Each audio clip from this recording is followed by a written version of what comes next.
Hello बच्चों, क्या हाल चाल। आशा है आप सभी स्वस्थ होंगे, मस्त होंगे और जबरदस्त होंगे और धुआंधार पढ़ाई बोर्ड के लिए कर रहे होंगे।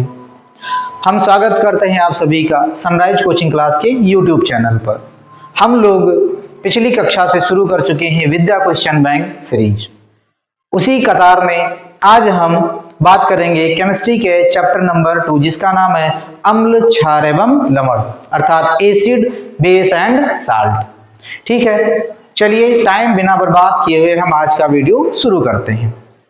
विद्या क्वेश्चन बैंक में सबसे पहले किसी भी अध्याय में माइंड मैप का जिक्र किया गया है। इसका मतलब यह है कि हम इस चैप्टर में किन किन चीजों के बारे में हम लोग पढ़ेंगे। ठीक है, तो बहुत से बदलाव किए गए हैं विद्या क्वेश्चन बैंक में जो बहुत ही अच्छे हैं। चलिए सबसे पहले हम माइंड मैप के बारे में बात कर लेते हैं। अम्ल, क्षार और लवण अध्याय का नाम है। सबसे पहले हम अम्ल के बारे में बात करेंगे। लिखा हुआ है अम्ल जैसे कुछ कार्बनिक अम्ल होंगे, कुछ जैसे खनिज अम्ल होंगे। उसके बाद हम लोग बात करेंगे सूचक के बारे में।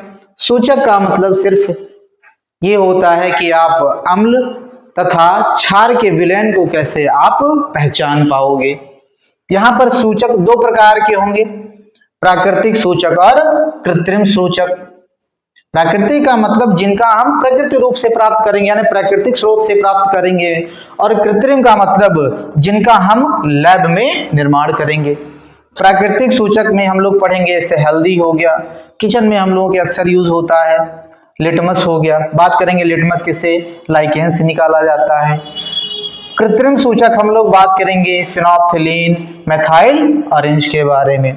ठीक, उसके बाद हम लोग बात करेंगे क्षारक के बारे में कि क्षारक जैसे प्रबल क्षारक हो गए या दुर्बल क्षारक हो गए। प्रबल क्षारक कौन कौन है, दुर्बल क्षारक कौन कौन है। उसके बाद में हम लोग बात करेंगे किसके बारे में, लवण के बारे में यानी कि साल्ट के बारे में बात करेंगे। चलिए सबसे पहले हम लोग कार्बनिक अम्ल के बारे में बात कर लेते हैं। कार्बनिक अम्ल का कुछ यहाँ पर उदाहरण दिया हुआ है, जैसे लिखा हुआ यहाँ पर प्राकृतिक स्रोत, यानी कि इनको हम कहाँ से प्राप्त करेंगे, प्राकृतिक स्रोत से यानी प्रकृति से प्राप्त करेंगे। जैसे प्राकृतिक स्रोत क्या हो सकते हैं, पौधे हो सकते हैं, जैसे टार्टरिक अम्ल हो गया, जैसे सिट्रिक अम्ल हो गया या जैसे लैक्टिक अम्ल हो गया। अगला हम बात करेंगे इसे खनिज अम्ल। इनको हम लोग कहां से प्राप्त करेंगे, भूपर्वत या भूपटल पर में उपस्थित खनिजों से तैयार किए जाते हैं। जैसे सल्फ्यूरिक अम्ल हो गए, जैसे नाइट्रिक अम्ल हो गए, जैसे हाइड्रोक्लोरिक अम्ल हो गए। सल्फ्यूरिक अम्ल का मतलब भाई जैसे H2SO4, नाइट्रिक अम्ल का मतलब जैसे HNO3 और हाइड्रोक्लोरिक अम्ल का मतलब HCl। ठीक, उसके बाद हम लोग बात करेंगे प्रबल क्षार। प्रबल क्षार का लिखा हुआ है जैसे जल में क्या होते हैं, घुलनशील होते हैं, यानी जैसे ही ये जल में पहुंचेंगे अपने आयनों में ये वियोजित हो जाएंगे। जैसे इसमें NaOH हो गया और KOH हो गया। दुर्बल क्षार लिखा हुआ है, दुर्बल क्षारक लिखा हुआ है ये अघुलनशील अथवा जल में आंशिक रूप से घुलनशील होते हैं। या तो ये जल में नहीं घुलेंगे या तो ये बहुत कम मात्रा में ये जल में घुल जाते हैं। जैसे लिखा हुआ है अमोनियम हाइड्रोक्साइड या कैल्शियम हाइड्रोक्साइड। ठीक, अगर अब हम बात करें लवण के बारे में, ठीक है, ये हम लोग अभी अध्याय से पहले बात कर रहे हैं। ठीक है, थोड़ा एक आउटलाइन दिया हुआ है पूरे अध्याय के बारे में। जैसे यहाँ पर लिखा हुआ है लवण के प्रकार। यहाँ पर दो प्रकार लिखा हुआ, एक हाइड्रेटेड लवण और एक निर्जल लवण। हाइड्रेटेड लवण मतलब ऐसे साल्ट जिनके साथ जल के कुछ ना कुछ क्रिस्टल लगे होते हैं, और निर्जल लवण का मतलब इनके साथ कोई भी जल के क्रिस्टल नहीं लगे होंगे। अगला लिखा हुआ है उदासीनीकरण अभिक्रिया क्या है। यहाँ लिखा हुआ है अम्ल व क्षारक की अभिक्रिया के फलस्वरूप जो हमें लवण प्राप्त होते हैं वो कौन से उदासीनीकरण अभिक्रिया के फलस्वरूप कुछ लवण प्राप्त होते हैं। जैसे लिखा हुआ है इनका काम या इस अभिक्रिया का प्रयोग दैनिक जीवन में कहाँ कहाँ होता है। लिखा हुआ है दैनिक जीवन में उदासीनीकरण अभिक्रिया के कुछ उदाहरण दिए गए हैं, जैसे बदहजमी है ना, जैसे कॉन्स्टिपेशन वगैरह, एसिडिटी बन जाती है, जलन होती है, वहां पर इस अभिक्रिया का प्रयोग होता है। कारखानों का अपशिष्ट, बहुत से फैक्ट्री वगैरह में जो अपशिष्ट पदार्थ निकलते हैं उनका हम उदासीनी अभिक्रिया के द्वारा, उदासीनीकरण अभिक्रिया के द्वारा निराकरण करते हैं। मिट्टी का उपचार, अलग अलग प्रकार के, भाई कोई ज्यादा क्षारीय मिट्टी हो गई तो या कोई ज्यादा अम्लीय मिट्टी हो गई तो इसके उपचार में हम किस अभिक्रिया का प्रयोग करते हैं, उदासीनीकरण अभिक्रिया का प्रयोग करते हैं। ठीक, अब इसके बाद हम लोग बात करेंगे, एक क्विक रिव्यू दिया होता है प्रत्येक चैप्टर में, यानी विद्या कुशल बैंक के प्रत्येक चैप्टर में क्विक रिव्यू दिया होता है, मतलब कुछ जो बुलेट पॉइंट कह सकते हो, बुलेट पॉइंट के रूप में ये क्या करता है, पूरे चैप्टर के बारे में ये थोड़ा थोड़ा करके बता देता है। ठीक, सबसे पहले हम बात करते हैं पहले पॉइंट से। लिखा हुआ है अम्ल क्षार सूचक रंजकों के मिश्रण होते हैं जिनका उपयोग अम्ल एवं क्षारक की उपस्थिति को सूचित करने के लिए किया जाता है। यानी कि किसी विलयन में जो हम इन सूचकों डालते हैं तो ये अपना रंग या अलग अलग तरीके से अपना व्यवहार बदल के और ये बता देता है कि ये विलयन अम्लीय होगा या क्षारीय होगा। अगला पॉइंट लिखा, विलयन में H+ आयन के निर्माण के कारण ही पदार्थ की प्रकृति क्या हो जाती है, अम्लीय हो जाती है। यानी कि अगर किसी विलयन में H+ आयन की मात्रा है तो वो विलयन क्या कहलाएगा, अम्लीय कहलाएगा। या तथा विलयन में OH- आयन के निर्माण से पदार्थ की प्रकृति क्या कहलाती है, क्षारीय कहलाती है। यानी कोई ऐसा पदार्थ जो अपने अंदर से H+ आयन निकालता हो वो क्या होगा, अम्ल होगा, और कोई ऐसा पदार्थ जो अपने अंदर से OH- आयन निकालता हो वो क्या होगा, क्षार होगा। लिखा हुआ है अगला पॉइंट, जब कोई अम्ल किसी धातु के साथ अभिक्रिया करता है तो कौन सी गैस उत्सर्जित करता है, हाइड्रोजन गैस। जब कोई अम्ल किसी धातु से अभिक्रिया करता है तो कौन सी गैस निकलती है, हाइड्रोजन गैस निकलती है। लिखा हुआ है और साथ ही साथ संगत लवण का निर्माण हो जाता है। भाई वो धातु क्या बना लेगा, अपना लवण बना लेता है, और उस अम्ल से जो हाइड्रोजन निकलता है वो किसके रूप में निकलता है, हाइड्रोजन के रूप में निकलता है। अगला पॉइंट लिखा हुआ है, जब कोई क्षारक किसी धातु से अभिक्रिया करता है तो कौन सी गैस निकलती है, हाइड्रोजन गैस, और साथ एक लवण का निर्माण होता है जिसका ऋण आयन एक धातु और ऑक्सीजन के परमाणुओं से संयुक्त रूप से निर्मित होता है। यानी जब कोई क्षारक भी किससे, धातु से अभिक्रिया करता है तो कौन से गैस का निर्माण होता है, हाइड्रोजन गैस का निर्माण होता है। अगले पॉइंट की बात करते हैं। लिखा हुआ है जब अम्ल किसी धातु कार्बोनेट, धातु कार्बोनेट का मतलब आप समझ सकते हो जैसे सोडियम कार्बोनेट, भाई सोडियम क्या है, धातु ही है। जब कोई अम्ल किसी धातु कार्बोनेट या धातु हाइड्रोजन कार्बोनेट, या इसको आप कह सकते हो धातु बाइकार्बोनेट, फॉर एग्जांपल NaHCO3, ये क्या हो गया, धातु बाइकार्बोनेट से अभिक्रिया करता है तो संगत लवण, भाई उस धातु का क्या बन जाएगा, लवण, और कौन सी गैस, कार्बन डाइऑक्साइड गैस, साथ ही साथ किसका निर्माण होगा, जल का निर्माण होगा। चलिए आगे हम अगले पॉइंट के बारे में बात करते हैं। लिखा हुआ है जल में अम्लीय एवं क्षारीय विलयन विद्युत का चालन करते हैं क्योंकि ये क्रमशः H+ आयन एवं OH आयन का निर्माण करते हैं।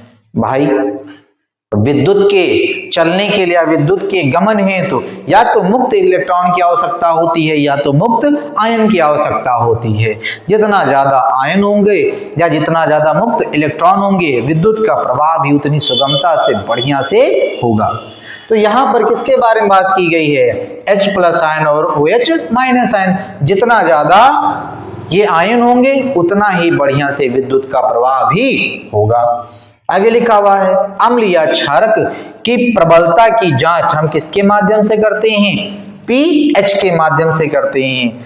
पीएच में जो पी लिखा होता है इसका मतलब होता है पोटेंज। क्या मतलब होता है? पोटेंज। और एच का मतलब होता है हाइड्रोजन। एच का मतलब क्या होता है? हाइड्रोजन। पोटेंज का मतलब किसी विलयन में हाइड्रोजन आयन यानी H प्लस आयन की क्षमता ही बताएगा उस विलयन का पीएच कितना होगा। और इस पीएच का परिसर कितना होता है? रेंज कितना होता है? 0 से 14। कितना होता है? 0 से 14। ठीक, पैमाने स्केल के उपयोग से की जा सकती है, यानी कि कोई विलयन कितना अधिक अम्लीय है या कितना अधिक क्षारीय है, इसकी पहचान हम पीएच पैमाने से कर सकते हैं। आगे लिखा हुआ है उदासीन विलयन का जो पीएच मान होता है वो कितना होता है? 7 होता है। अगर कोई विलयन उदासीन है तो उसका पीएच मान भाई कितना होगा? 7 होगा। और अगर कोई विलयन अम्लीय है तो उसका पीएच मान कितना होगा? 7 से कम होगा। उसका पीएच मान कितना होगा? 7 से कम होगा।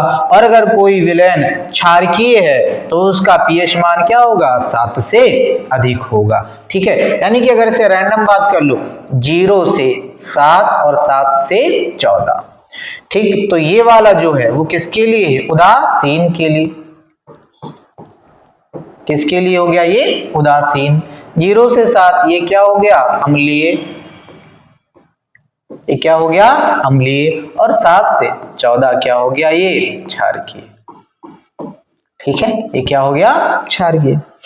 आगे लिखा हुआ है सभी जीवों में उपापचय की क्रिया पीएच की एक इष्टतम या एक विशिष्ट सीमा में होती है। उपापचय का मतलब जितने भी जीवधारी हैं इनके शरीर में किसी न किसी प्रकार की अभिक्रियाएं चलती रहती हैं।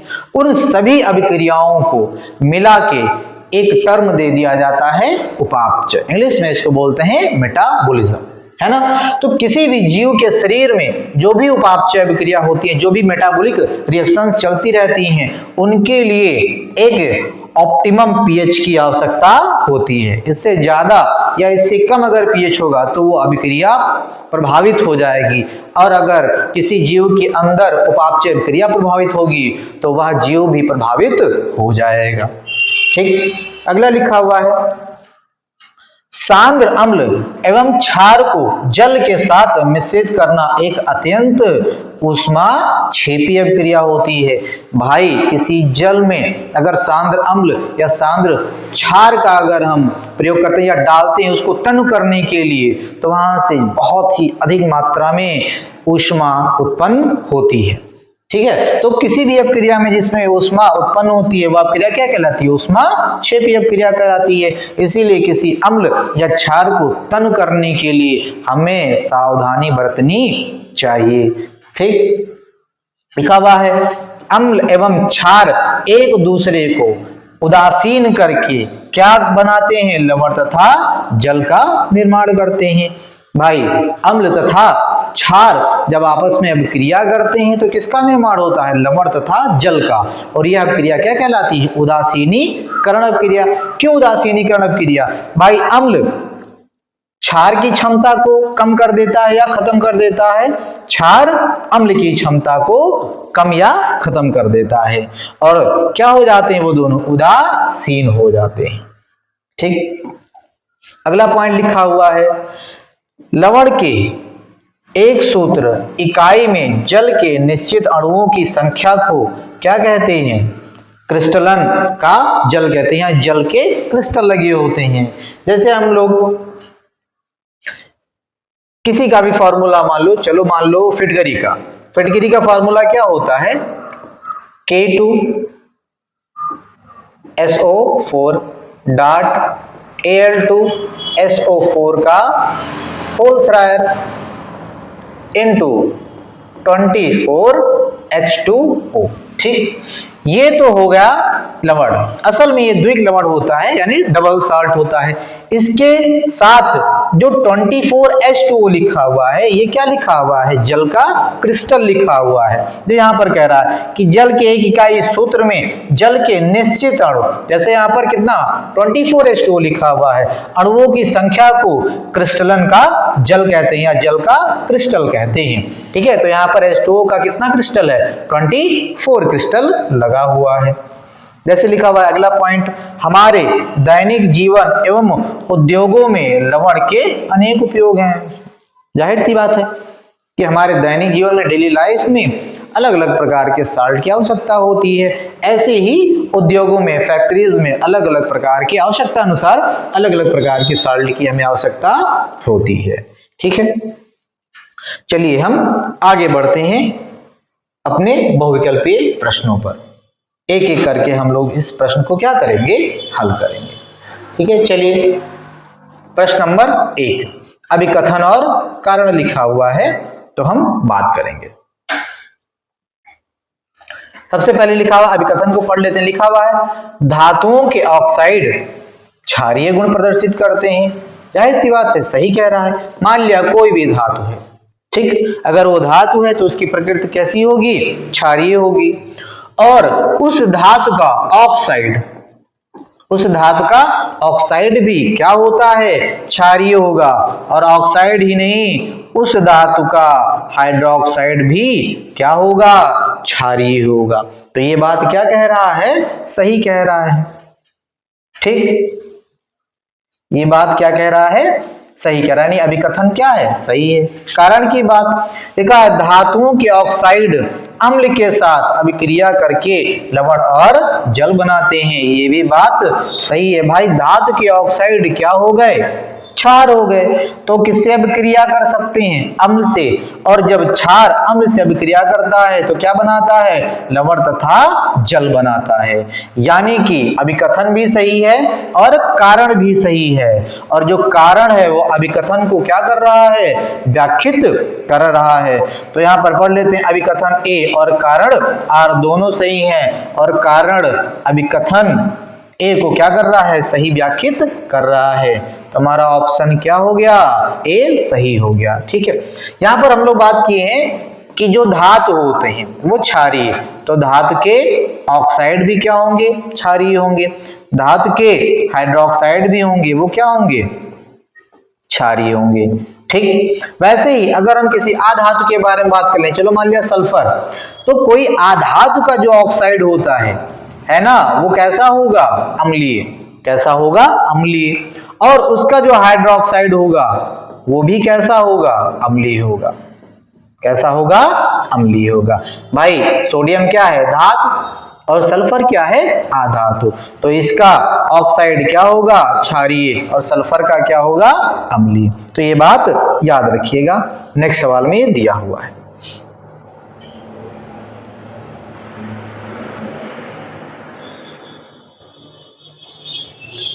लिखा हुआ है भाई H2S यानी हाइड्रोजन सल्फाइड विलेन का पीएच मान कितना होगा? या अम्लीय विलेन का पीएच मान क्या होगा? या सल्फ्यूरिक अम्ल का जलीय विलेन का पीएच मान क्या होगा?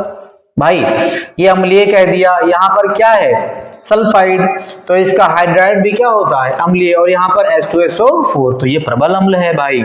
तो इसका मान क्या होगा? 7 से कम होगा। क्यों? क्योंकि सभी अम्ल के जो पीएच मान होते हैं वो 7 से कम होते हैं। तो हमारा ऑप्शन नंबर सी करेक्ट हो गया। अगला लिखा हुआ है क्षारीय विलेन का पीएच मान क्या होता है? 7 से क्या होता है? अधिक। यानी क्षारीय विलेन का पीएच मान क्या होगा? 7 से अधिक होगा। लिखा हुआ है कोई भी विलेन लाल लिटमस को नीला कर देता है, इसका पीएच मान संभवतः क्या होगा? चलिए इसके लिए एक हम छोटे से ट्रिक के बारे में बात कर लेते हैं। ठीक है, देखिए एक ट्रिक है लिटमस के लिए अनिल। ये ट्रिक क्या कहता है? आ का मतलब होता है अम्ल, आ का मतलब क्या होता है? अम्ल। ना का मतलब होता है नीला, ना का मतलब होता है नीला और ला का मतलब होता है लाल। यानी कि जो अम्ल होगा वो नीले लिटमस को लाल में बदल देगा। नीले लिटमस को किसमें बदल देगा? लाल में। अब ठीक इसका उल्टा हो जाएगा कि अगर कोई क्षार होगा वो लाल लिटमस को नीले लिटमस में बदल देगा। तो आप सिर्फ एक ट्रिक याद रखिए लिटमस के लिए, बाकी आप क्या कर दीजिएगा, इसका उल्टा कर दीजिएगा। तो सवाल में पूछ रहा है कि कोई विलेन लाल लिटमस को किसमें बदल रहा है? नीले में। तो इसका ठीक अपोजिट, तो यहां पर अम्ल लिखा हुआ है तो यहां पर क्या हो जाएगा? क्षार। क्या हो जाएगा? क्षार। तो क्षार का पीएच मान क्या होता है? 7 से ज्यादा। तो ऑप्शन नंबर डी करेक्ट हो जाएगा। आप ऐसे भी देखते तो यहां पर जितने भी पीएच मान दिए गए हैं 10 को छोड़ के सभी क्या है? 7 से कम। सिर्फ एक ही पीएच मान दिया है यहां पर 7 से अधिक। तो हिट एंड ट्रायल मेथड से भी आप लगा सकते हो ऑप्शन नंबर डी, क्योंकि यही सिर्फ क्षारीय प्रदर्शित कर रहा है। चलिए हम अपने अगले क्वेश्चन पर आ जाते हैं।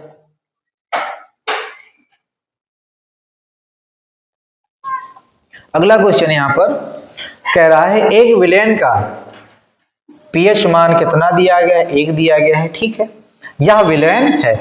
भाई अगर पीएच मान 1 है तो ये कैसा होगा? अम्लीय। कैसा हो गया? ये अम्लीय। तो इसमें से हमें देखना है कि अम्लीय क्या होगा। भाई NaCl, ये तो क्या है? उदासीन लवण है। तो इसका पीएच मान कितना हो जाएगा? इसका पीएच मान 7 हो जाएगा। सॉरी 0 नहीं, क्या हो जाएगा? 7, क्योंकि उदासीन विलेन का पीएच मान कितना होता है? 7 होता है। KOH ये क्या है? क्षारीय। तो इसका पीएच मान क्या होगा? 7 से ज्यादा होगा। पीएच मान क्या होगा? 7 से ज्यादा। H2SO4 जलीय, यही क्या है? अम्ल, और इसका पीएच मान कितना होगा? 7 से कम होगा। तो ऑप्शन नंबर हमारा बी क्या हो गया?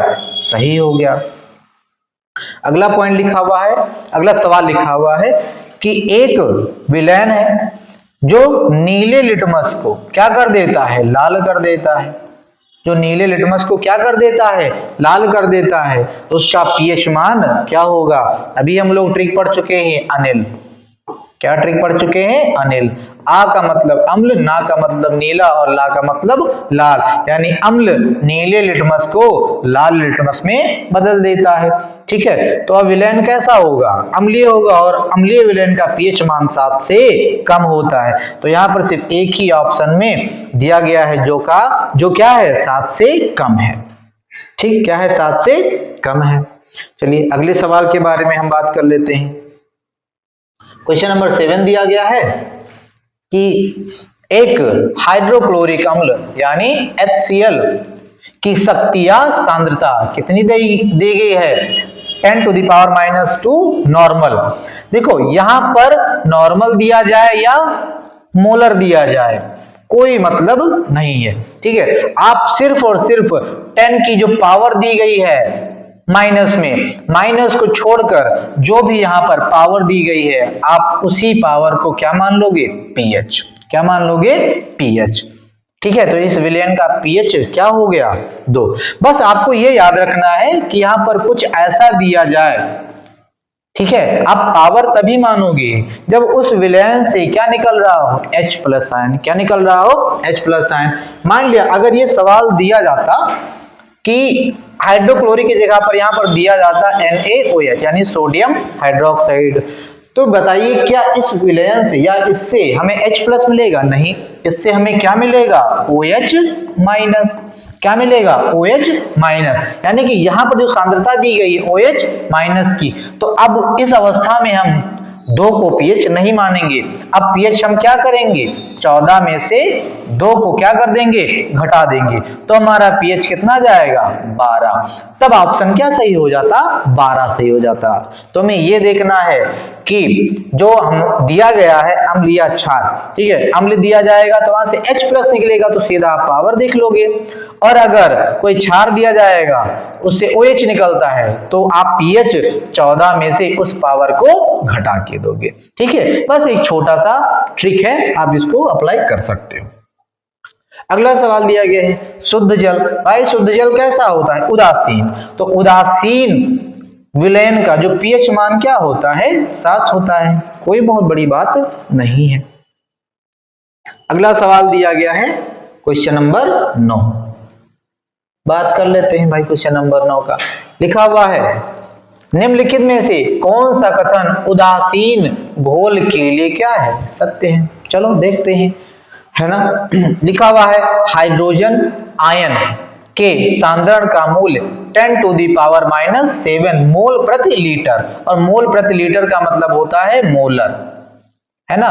मोलर का मतलब मोलैरिटी, मोलरता, है ना।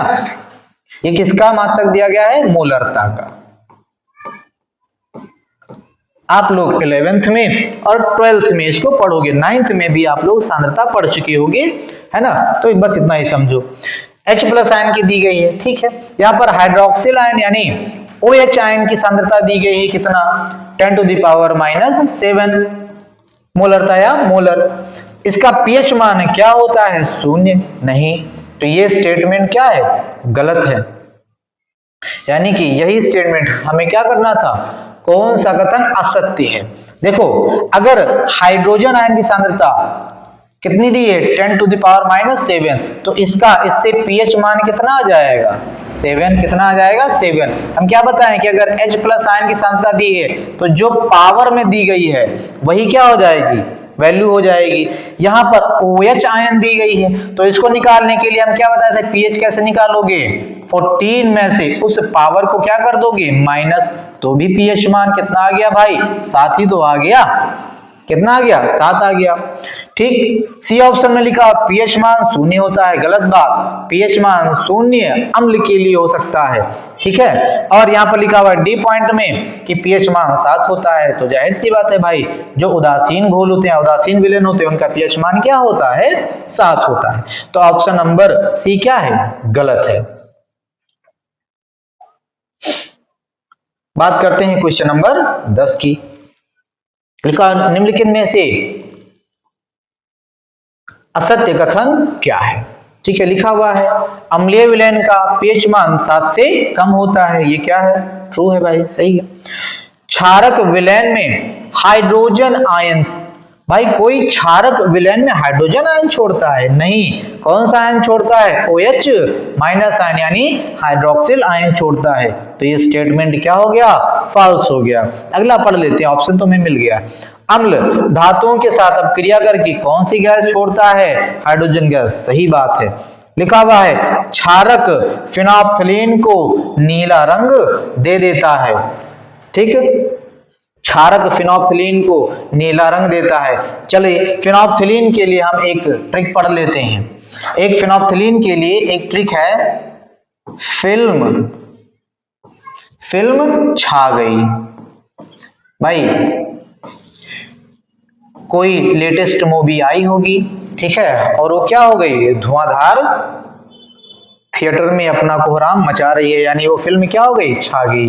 यहां पर फिल्म का मतलब क्या होता है, फिनोल्फ्थालीन। यहां पर फिल्म का मतलब क्या होगा, फिनोल्फ्थालीन। फिल्म का मतलब फिनोल्फ्थालीन। छा का मतलब होता है क्षारक। छा का मतलब क्या होता है, क्षारक। गई में जो गाया है, इसका मतलब क्या होता है, गुलाबी। क्या होता है, गुलाबी। यानी फिनोल्फ्थालीन को जब किसी क्षारक में हम डालते हैं, क्षारक विलयन में डालते हैं, तो उसका रंग कैसा हो जाता है, गुलाबी हो जाता है, यानी नीला रंग। यहाँ पर जो लिखा है ये क्या लिखा हुआ है, गलत लिखा हुआ है।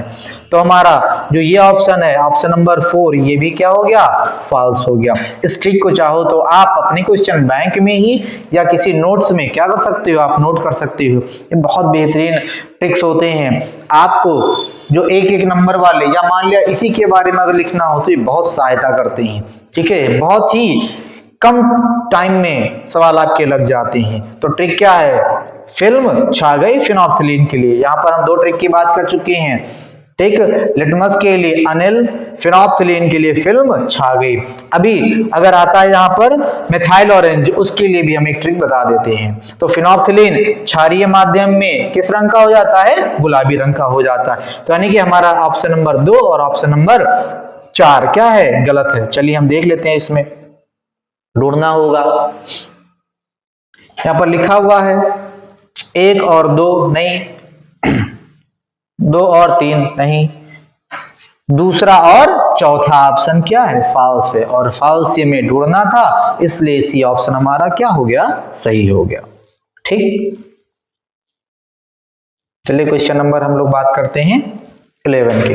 लिखा हुआ है सल्फ्यूरिक अम्ल में अम्लीय हाइड्रोजन परमाणुओं की संख्या क्या होती है। सल्फ्यूरिक अम्ल का फॉर्मूला क्या है, H2SO4।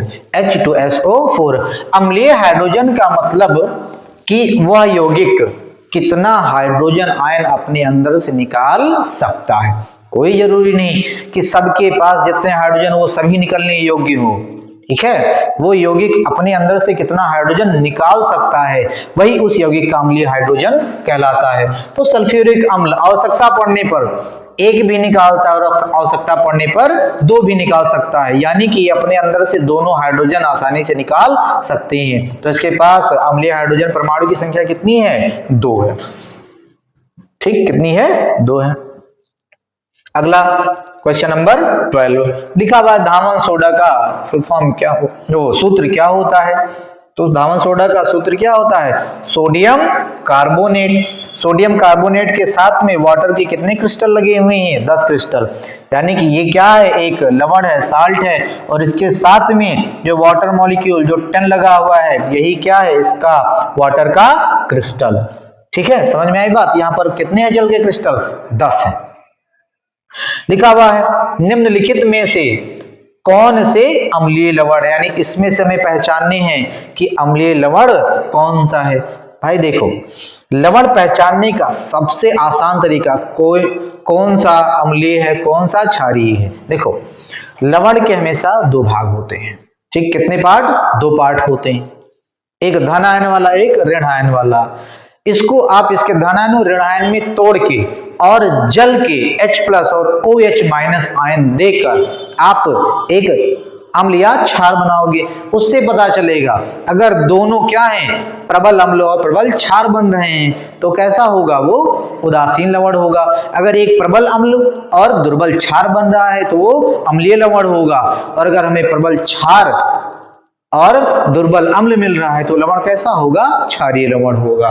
चलिए यहाँ पर उदाहरण से समझ लेते हैं। जैसे NaCl है, ठीक है, अब NaCl को यहाँ पर आप तोड़िए, किसमें टूटेगा, Na+ और Cl-। अब यहाँ पर जब जल को आप ब्रेक करोगे तो किसमें टूटेगा, H+ और OH- में टूटेगा। अब प्लस वाले को क्या दे दो, माइनस वाला जल का, तो इससे क्या मिल गया हमें, NaOH। यहां पर भाई ये प्लस नहीं है, ये माइनस है, OH-। अब इससे क्या प्राप्त हो गया हमें, NaOH। ठीक, अब इसको अगर H+ दे दोगे तो इससे क्या प्राप्त हो जाएगा, HCl। भाई NaOH भी क्या है, प्रबल क्षार, और HCl भी क्या है, प्रबल अम्ल। तो प्रबल क्षार और प्रबल अम्ल के फलस्वरूप जो लवण बनता है वो क्या होता है, उदासीन होता है। क्या होता है, उदासीन होता है। इधर आ जाओ, इसको भी तोड़ो भाई, Na+ और SO4-2। इसके पास 1+ है तो वाटर का 1 OH दे दो, क्या बन गया, NaOH, प्रबल क्षार।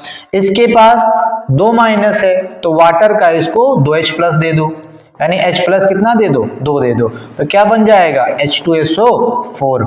ये क्या है, प्रबल अम्ल। तो प्रबल क्षार और प्रबल अम्ल से जो लवण बनता है वो कैसा होता है, उदासीन। अगला आ जाओ, इसको ब्रेक करिए, K+ और Cn-। इसको आप क्या करिए, जल का OH- दे दीजिए, क्या बनेगा, KOH। क्या बन गया, ये प्रबल क्षार। क्या बन गया, ये प्रबल क्षार। इसको जल का क्या दे दीजिए, H+, तो क्या बन जाएगा, HCN। देखो यहां पर क्या हो रहा है, प्रबल क्षार, जो क्षार है वो कैसा है, प्रबल, लेकिन जो यहाँ पर अम्ल बन रहा है वो कैसा है, दुर्बल अम्ल। तो ये जो लवण प्राप्त हुआ, कैसा प्राप्त हुआ, ये हमें क्षारीय लवण प्राप्त हुआ। लेकिन यहाँ पर हमें पूछ क्या रहा है, अम्लीय लवण।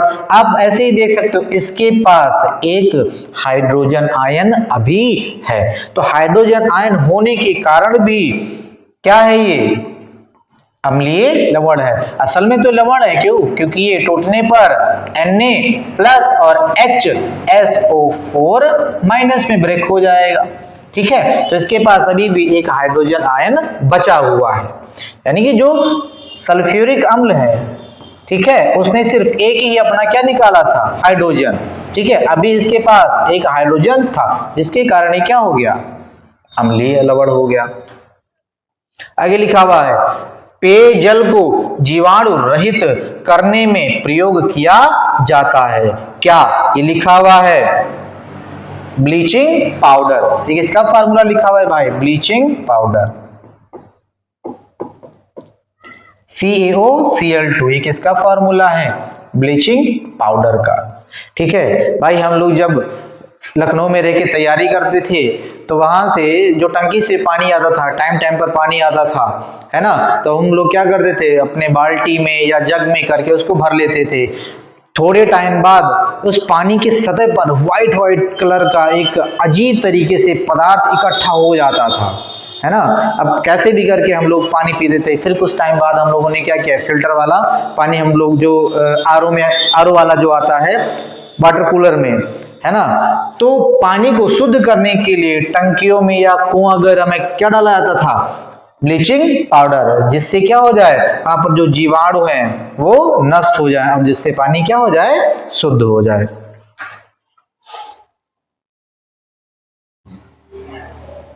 अगला सवाल है 16 नंबर लिखा हुआ है, नहीं अभी 15 नंबर, अगला लिखा हुआ है सल्फर डाइऑक्साइड यानी SO2 का जलीय विलयन क्या होगा। भाई सल्फर क्या है, आधातु, क्या है, आधातु। तो आधातु का ऑक्साइड कैसा होता है, अम्लीय होता है, तो इसका विलयन भी कैसा होगा, अम्लीय होगा। भाई जैसे धातु का ऑक्साइड क्षारीय होता था, वैसे ही आधातु का जो ऑक्साइड होगा वो अम्लीय होता है। अब आते हैं क्वेश्चन नंबर 16 में, लिखा एक विलयन का पीएच मान कितना है, 3 है, या विलयन क्या होगा, भाई ये 7 से कम है, तो ये विलयन कैसा होगा, अम्लीय होगा। लिखा हुआ है अगला पॉइंट, अम्लीय वर्षा के जल का संभावित पीएच मान कितना होता है, 5.2 या 5.2 से कम होता है। ठीक है, 5.2 या 5.2 से कम होता है अम्लीय वर्षा का। इस सवाल को चाहो तो आप क्या कर सकते हो, याद कर सकते हो। ठीक है, इसमें कोई ट्रिक वगैरह नहीं है।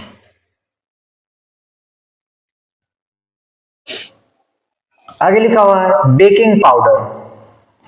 ठीक है, क्या लिखा हुआ है, बेकिंग पाउडर को गर्म करने से कौन सी गैस निकलती है, कार्बन डाइऑक्साइड, यानी बेकिंग पाउडर को गर्म करने पर कौन सी गैस निकलती है, कार्बन डाइऑक्साइड गैस निकलती है। सिंपल है, इसको क्या कर सकते हो आप, याद कर सकते हो। लिखा हुआ है क्षारक के साथ हल्दी का रंग कैसा हो जाता है। भाई आप ये घर में ही प्रैक्टिकल कर सकते हो, क्योंकि सबके घर में क्या है, निरमा है। ठीक, आप निरमा को क्या करो, घोल लो एक अलग ग्लास में, हल्दी भी सबके घर में है, आप क्या करो, उस हल्दी को भी आप घोल लो, यानी आप 2 विलयन तैयार करो। अब इस हल्दी वाले विलयन को क्या करो, उस निरमे वाले विलयन में ऐड करोगे। ऐड करने पर जैसे ही आप मिलाओगे, वैसे उसका रंग रेड कलर या डार्क ब्राउन कलर का होना शुरू हो जाएगा। इससे ये पता चलता है कि जो निरमा है हमारे घर में, जो डिटर्जेंट है, वो कैसा होता है, वो क्षारीय होता है। वो कैसा होता है, क्षारीय। भाई अगर क्षारीय है तभी तो हल्दी को क्या कर रहा है, वो लाल या डार्क ब्राउन में बदल रहा है। ठीक है, तो यहाँ पर लिखा हुआ है क्षारक के साथ हल्दी का रंग कैसा हो जाता है, भूरा लाल हो जाता है। किस रंग का, भूरा लाल। अगला सवाल लिखा हुआ है धावन सोडा या धावन सोडे का रासायनिक नाम क्या होता है, सोडियम कार्बोनेट। क्या होता है, सोडियम कार्बोनेट। ठीक है, इसके साथ जल के क्रिस्टल लगे होते हैं, लेकिन आप सिंपल सोडियम कार्बोनेट भी आप बता सकते हो, कोई अगर पूछे तो कोई दिक्कत नहीं है। लिखा हुआ है अगला कि मीठे सोडे या खाने के सोडे का अणु सूत्र क्या होता है, सोडियम बाई कार्बोनेट, यानी ऑप्शन नंबर क्या हो गया, सी हो गया। Option number C, sodium bicarbonate, NaH CO3। अब हम आते हैं अपने अगले सवाल पर। लिखा हुआ है जिंक चूर्ण पर तनु सल्फ्यूरिक अम्ल की अभिक्रिया से कौन सी गैस निकलती है भाई? जिंक चूर्ण लिखा हो, आयरन की कांटी लिखा हो, एल्युमिनियम की फॉइल लिखा हो, कुछ भी लिखा हो, उससे मतलब नहीं है। सिर्फ आपको ये देखना है कि वहां पर धातु दिया गया है और धातु के साथ क्या दिया गया है, वहां पर अम्ल दिया गया है। धातु दिया गया है और अम्ल दिया गया है। तो जब किसी धातु पर हम कोई अम्ल डालते हैं, किसी धातु का अम्ल से अभिक्रिया कराते हैं, तो वहां पर कौन सी गैस निकलती है? हाइड्रोजन गैस निकलती है। कौन सी गैस निकलती है? हाइड्रोजन गैस निकलती है। और जब भी हाइड्रोजन गैस जलती है तो पॉप साउंड यानी फट फट की ध्वनि के साथ जलती है। तो ये बात याद रखिएगा, हाइड्रोजन टेस्ट जब पूछता है तो ये चीज जरूर पूछता है। अब बात कर देंगे प्लास्टर ऑफ पेरिस यानी POP का रासायनिक सूत्र क्या होता है? कैल्शियम सल्फेट के साथ वाटर का आधा क्रिस्टल लगा होगा, तो कैल्शियम सल्फेट वाटर का आधा क्रिस्टल। ठीक है, तो ऑप्शन नंबर डी। ये क्या लिखा हुआ है? ये लिखा हुआ है जिप्सम। क्या लिखा हुआ है? जिप्सम, है ना। आगे है सवाल, कैल्शियम सल्फेट के साथ अगर जल का 2 क्रिस्टल लगा हुआ है तो हो गया वो जिप्सम, और अगर कैल्शियम सल्फेट के साथ जल का आधा क्रिस्टल लगा हुआ यानी 1/2 तो क्या हो जाता है? वो POP यानी प्लास्टर ऑफ पेरिस हो जाता है। अगला सवाल भाई क्या दिया गया है, एक बार इसको देख लेते हैं। कोई प्रैक्टिकल दिया गया है, शायद लिखा हुआ है, दिए गए प्रायोगिक सेटअप में यदि प्रयोग निम्नलिखित प्रत्येक विलयन के साथ अलग अलग किया जाए तो बल्ब किस विलयन के साथ चमकेगा? ठीक है, एक बार देख लेते हैं कौन कौन से विलयन के साथ चमकेगा। चलो देखते हैं। यहां पर कह रहा है, अच्छा ये कहना चाह रहा है कि अगर इसमें आपको ये ढूंढना है कि कौन सा विलयन आयन में टूट जाता है। ठीक है, वही बात आ गई कि भाई ये बल्ब तब जलेगा जब इसमें विद्युत का प्रवाह होगा, और विद्युत का प्रवाह तब होगा जब या तो मुक्त इलेक्ट्रॉन हो और या तो मुक्त आयन हो। तो इसमें ऐसा ऑप्शन हमें चूज करना है जिनमें हमें मुक्त इलेक्ट्रॉन मिल जाए। तो तनु हाइड्रोक्लोरिक अम्ल यानी HCl, तो HCl तो भाई प्रबल अम्ल है, या आसानी से क्या होगा H+ और Cl- में टूट जाएगा। तो ठीक है, ऑप्शन नंबर पहला वाला हो गया। अगला लिखा हुआ तनु सल्फ्यूरिक अम्ल यानी H2SO4, ये भी अपने H+ और सल्फेट आयन में टूट जाएंगे। ग्लूकोज जल में डालने पर अपने आयन में वियोजित नहीं होता। एल्कोहल भी अपने आयन में वियोजित नहीं होता। तो जब आयन में वियोजित नहीं होगा तो विद्युत का प्रवाह भी ये नहीं करा पाएगा। तो ऑप्शन नंबर कौन सा सही हो गया? ऑप्शन नंबर जहां पर फर्स्ट और सेकंड के बारे में लिखा हो, तो ऑप्शन नंबर फर्स्ट और सेकंड कहां पर लिखा हुआ है? ऑप्शन नंबर सी में। क्यों? क्योंकि तनु हाइड्रोक्लोरिक अम्ल और तनु सल्फ्यूरिक अम्ल ये जब जल में डालोगे या इसमें डालोगे बीकर में तो अपने आयन में टूट जाएंगे और विद्युत का प्रवाह शुरू हो जाएगा, और जिससे बल्ब चमकना शुरू हो जाएगा। ठीक, अगले सवाल पर हम आते हैं। लिखा हुआ है 0 pH वाला विलयन भाई 7 से कम होगा, तो 7 से कम होगा तो अम्लीय होगा, 7 से ज्यादा होता तो क्षारीय, 7 होता तो उदासीन। ठीक, लिखा हुआ है अम्ल एवं क्षारक की अभिक्रिया से प्राप्त क्या प्राप्त होता है? भाई जब अम्ल क्षार से अभिक्रिया करता है तो लवण और जल प्राप्त होता है। तो ऑप्शन नंबर डी यानी लवण तथा जल प्राप्त होता है। लिखा हुआ है हाइड्रोजन आयन की प्रकृति, भाई इन्हीं भैया की वजह से ही तो अम्लीय विलयन को अम्लीय कहा जाता है, यानी वे यौगिक जो अपने अंदर से क्या निकालते हो H+ आयन निकालते हैं, उनकी प्रकृति क्या हो जाती है? अम्लीय हो जाती है। तो हाइड्रोजन आयन की प्रकृति क्या होती है भैया? अम्लीय होती है। क्या होती है? अम्लीय होती है। चलिए अगला सवाल दिया गया है प्लास्टर ऑफ पेरिस यानी POP कि जल से अभिक्रिया कराने पर क्या बनता है। भाई पीओपी में जब जल डाल दोगे तो किसमें बदल जाएगा, जिप्सम में। किसमें, जिप्सम में। ये बड़ा बढ़िया इसमें है, बहुत अच्छे दोस्त हैं प्लास्टर ऑफ पेरिस और जिप्सम। प्लास्टर ऑफ पेरिस को गर्म कर दो, किसमें टूट जिप्सम को गर्म कर दो, किसमें टूट जाता है, प्लास्टर ऑफ पेरिस में। और लगभग 1.5 मॉलिक्यूल यानी 3/2 H2O अलग हो जाता है। पीओपी में पानी डाल दो तो किसमें बदल जाता है, जल में बदल जाता है। यानी कि जिप्सम से पीओपी, पीओपी से जिप्सम आसानी से बदला जा सकता है। वही लिखा हुआ है कि पीओपी यानी प्लास्टर ऑफ पेरिस की अभिक्रिया किससे करा दो, जल से, तो क्या मिलेगा, जिप्सम मिलेगा। क्या मिलेगा, जिप्सम मिलेगा। ठीक है भाई, अगला सवाल लिखा हुआ है पूर्ण रूप से उदासीन विलयन का पीएच मान क्या होता है।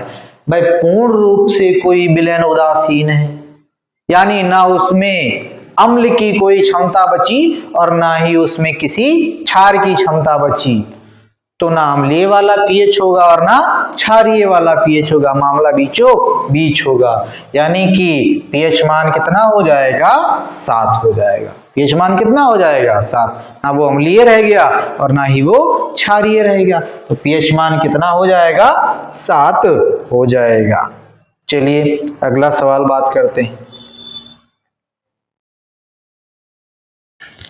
लिखा हुआ एक विलयन लाल लिटमस को क्या कर देता है, नीला कर देता है। भाई अनिल वाले ट्रिक से याद रखो, अम्ल नीले लिटमस को लाल कर देता है, तो अम्ल क्या करता है, नीले लिटमस को लाल कर देता है, तो लाल लिटमस को नीला कौन करेगा, क्षार करेगा। यहाँ पर पूछा क्या है, लाल लिटमस को नीला कौन कर देता है, तो कौन करेगा, क्षार करेगा। कौन करेगा, क्षार करेगा। भाई लाल लिटमस को नीला कौन कर देगा, क्षार, तो क्षार का पीएच 7 से ज्यादा होगा, तो ऑप्शन नंबर डी सही है। बेकिंग सोडा, बेकिंग सोडा बोलो या मीठा सोडा बोलो या इसको बेकर्स सोडा भी कहते हैं। क्यों, क्योंकि इसका प्रयोग बेकरी के सामान बनाने में किया जाता है। ठीक है, तो बेकिंग सोडा का फार्मूला क्या होता है, सोडियम बाइकार्बोनेट। ठीक है, लिखा हुआ है प्रबल बेस यानी प्रबल क्षार। प्रबल क्षार या प्रबल अम्ल क्या होते हैं, प्रबल अम्ल वे जो आसानी से खूब धड़ल्ले से H+ आयन निकालते हैं, प्रबल अम्ल कहलाएंगे।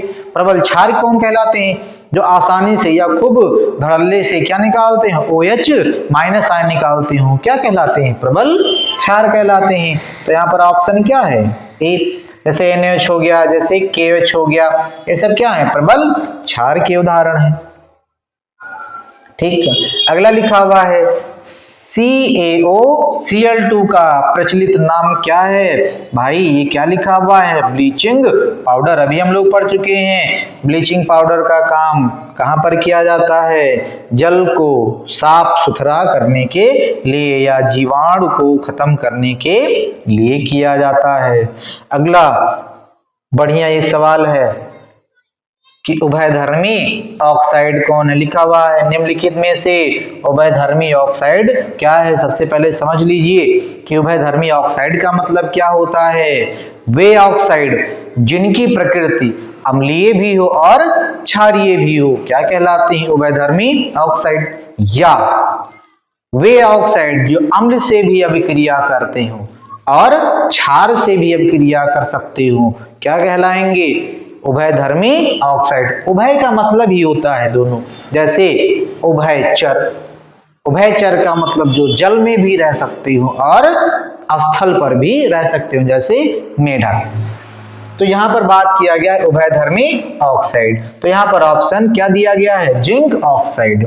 आप दूसरा भी याद कर सकते हो Al2O3। आप लोगों के सिलेबस में या आप लोगों में यही दो ऑक्साइड को पूछा गया है, या तो जिंक ऑक्साइड को ढूंढिएगा ऑप्शन में या तो एल्युमिनियम ऑक्साइड को ढूंढिएगा। अगला लिखा हुआ है धावन सोडा, है ना, धावन सोडा। इसको पहले लिख लीजिए। धावन सोडा का फार्मूला क्या होता है, Na2CO3। पूछ रहा है ये किस प्रकार का लवण है। देखो ये सवाल अगर थोड़ा सा भी अगर आप दिमाग लगाओगे तो बहुत आसानी से हो जाता है। अब इसको भाई लवण है तो अपने कैटायन और एनायन यानी धन आयन और ऋण आयन में टूटेगा, तो तोड़ो इसको, Na+ और CO3 माइनस में टूटा। अब इसको जल वाला अणु, ये क्या है प्लस है तो इसको जल का क्या दे दो OH-, ये क्या है माइनस है तो इसको जल का प्लस दे दो, क्या दे दो जल का प्लस दे दो, ये बना NaOH, क्या बन गया ये NaOH, ये क्या है प्रबल क्षार, क्या है ये प्रबल क्षार। ये जब बनेगा तो क्या बनेगा, कार्बोनेट टूटता है CO3-2 में, ठीक है। तो यहां पर कितना जल का हाइड्रोजन दोगे, 2 हाइड्रोजन, तो क्या बनेगा H2CO3, और ये क्या है दुर्बल अम्ल, क्या है ये दुर्बल अम्ल। और ऐसा लवण जो प्रबल क्षार तथा दुर्बल अम्ल से बनते हैं वो क्या होंगे, क्षारीय लवण होंगे, क्या होंगे क्षारीय लवण। भाई जिसकी क्षमता ज्यादा होगी वही तो अपना दबदबा दिखाएगा, तो क्षमता किसकी यहाँ पर ज्यादा है, क्षार की, क्यों, क्योंकि ये प्रबल है। तो धामन सोडा कैसा लवण है, क्षारीय लवण है, तो ऑप्शन नंबर बी, धामन सोडा कैसा लवण है, क्षारीय लवण है। चलिए अगले सवाल पर हम आ जाते हैं। देखिए लिखा हुआ अभिक्रिया HCl NaOH दोनों जेल यानी एक्वस मीडियम में होकर अभिक्रिया करते हैं, क्या बनता है NaCl और H2O। भाई ये क्या कहना चाह रहा है, कौन सी अभिक्रिया, अभिक्रिया का प्रकार, तो जब कोई अम्ल किसी क्षार से अभिक्रिया करता है तो क्या बनता है लवण तथा जल, और वह अभिक्रिया क्या कहलाती है, उदासीनीकरण अभिक्रिया कहलाती है। कोई दम ही नहीं था इस सवाल में। चलिए अगला सवाल क्वेश्चन नंबर 37, ठीक है। इस सवाल को थोड़ा क्या करिए, याद करिए या समझ लीजिएगा, क्यों, क्योंकि जो सही मिलान वाले होते हैं ये एक एक करके भी आ सकते हैं या सही मिलान के रूप में भी आ सकते हैं। जैसे इसमें पूछा गया है कि नींबू का रस, नींबू में जो रस पाया जाता है उसको क्या कहते हैं, कौन सा अम्ल कहते हैं भाई, सिट्रिक अम्ल। क्यों, क्योंकि नींबू खट्टा, और अक्सर नींबू में नींबू हो गया, संतरा हो गया, इसको हम कौन सा फ्रूट कहते हैं, सिट्रस फ्रूट, क्या कहते हैं सिट्रस फ्रूट कहते हैं, ठीक है। तो सिट्रस फ्रूट से आप याद रख सकते हो इसमें कौन सा अम्ल होगा, सिट्रिक अम्ल होगा। बेकिंग सोडा, बेकिंग सोडा का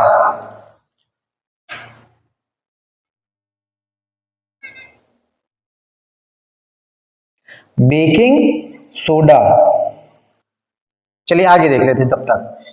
चूना पत्थर, क्योंकि अभी यहाँ पर बेकिंग सोडा से कुछ नहीं मिल रहा, चूना पत्थर, चूना पत्थर क्या होता है कैल्शियम कार्बोनेट CaCO3, ठीक है। सिरका, भाई ये तो सभी जानते हैं, सिरके में कौन सा अम्ल होता है, एसिटिक अम्ल यानी CH3COOH। बात आती है बेकिंग सोडा, भाई बेकिंग सोडा क्या होता है NaHCO3, तो सोडियम बाइकार्बोनेट, यहाँ पर सोडियम हाइड्रोक्साइड, ये शायद गलत लिख गया है, गलत प्रिंट हो गया है, यहां पर लिखना चाहिए था सोडियम हाइड्रोजन कार्बोनेट, है ना, तो इसको सही कर लीजिएगा, सोडियम हाइड्रोजन कार्बोनेट, क्या है ये बेकिंग सोडा। तो पहले का चौथा, दूसरे का पहला, तो पहले का चौथा, ऑप्शन नंबर पहले का चौथा एक ही में दिया गया है, तो ऑप्शन नंबर कौन सा हमारा बी सही है। चलिए अब हम अगले प्रकार यानी लघु उत्तरीय में आते हैं। हमने 37 कितना है यानी 37 ऑब्जेक्टिव बहुविकल्पीय सवाल हम लोग सॉल्व किए हैं। अब हम आगे आते हैं अपने लघु उत्तरीय प्रश्नों पर, ठीक है। आप लोग विद्या क्वेश्चन बैंक भाई सामने रखिएगा और अंडरलाइन कर करके आराम से इसको पढ़ते चलिएगा, और जो भी समस्या हो, आपको जिस भी टॉपिक के बारे में ठीक से जानना हो, जिस भी टॉपिक के बारे में आपको ठीक से जानना हो, कमेंट सेक्शन में आप उस टॉपिक को बता दीजिए, हम कोशिश करेंगे आपको आसान भाषा में उसको समझाना शुरू करेंगे, ठीक है। लेकिन इसके लिए आपको भी कुछ ना कुछ प्रयास करना होगा। चलिए अब हम बात करते हैं अपने अगले प्रकार यानी लघु उत्तरीय प्रश्न में लिखा हुआ है, यदि आप स्कूल में कोई रासायनिक प्रयोग कर रहे हैं, ठीक है, तो अम्ल और क्षार का मिश्रण करने से पहले आपको क्या सावधानियां बरतनी चाहिए? भाई सावधानियां बरतनी ही पड़ेंगी, वरना चोट लग सकती है। इसलिए देखते हैं क्या क्या सावधानियां हमें बरतनी पड़ सकती हैं। लिखा हुआ है, अम्ल व क्षार के मिश्रण से पहले आपको सुरक्षा उपकरण, भाई अगर बाइक चला रहे हो तो आपको हेलमेट लगाना पड़ेगा। अगर आप ज्यादा कांटा नाप रहे हो, भाई ज्यादा स्पीडोमीटर को आप तान रहे हो या ज्यादा उल्टा दाहिने तरफ भगा रहे हो, तो इसके लिए आपको हेलमेट तो लगाना ही पड़ेगा। और कोशिश करिए कि आप ज्यादा मीटर मत भगाइए। अम्ल और क्षार का मिश्रण बनाने के लिए हमें कौन कौन से सुरक्षा उपकरण की आवश्यकता है? जैसे चश्मा, भाई चश्मा लगाओ, वरना कहीं वो बाहर आके उसका छिट्टा कहां पर पड़ जाए, आंख में तो दिक्कत हो सकती है। दस्ताने लगाओ, हाथ जल सकता है। प्रयोगशाला कोट या एप्रन पहनना चाहिए। आप लोग डॉक्टर वगैरह को जो पहने देखते हो, व्हाइट कलर का डॉक्टर होंगे या कंपाउंडर होंगे, है ना, मेडिकल में ज्यादा, तो जो ऊपर व्हाइट कोट पहना जाता है उसको बोलते हैं एप्रन। जिन बच्चों का ड्रीम होगा आगे डॉक्टर बनने का, वो नीट की तैयारी करेंगे, ठीक है, और आपको एप्रन पहनने का मौका मिलेगा, पहनना चाहिए, ठीक है। सदैव धीरे धीरे अम्ल को क्षार में मिलाएं और क्षार में मिलाते रहें और उसको हिलाते रहें या घुमाते रहें, ताकि छलक के वो विलयन बाहर ना आए, जिससे नुकसान ना हो। आप जिस अम्ल व क्षार का उपयोग कर रहे हैं उनके विशिष्ट गुणों और संभावित प्रतिक्रियाओं के बारे में जानकारी रखें। यानी जिस भी अम्ल या क्षार को हम मिला रहे हैं या मिश्रण तैयार करना चाह रहे हैं उसके बारे में हमें विधिवत जानकारी होना चाहिए। पता चले कुछ ऐसी अभिक्रिया हो जाए जिससे लैब या आपको ज्यादा क्षति पहुंचे, इसलिए उसके बारे में पहले से आपको जानकारी रखनी चाहिए।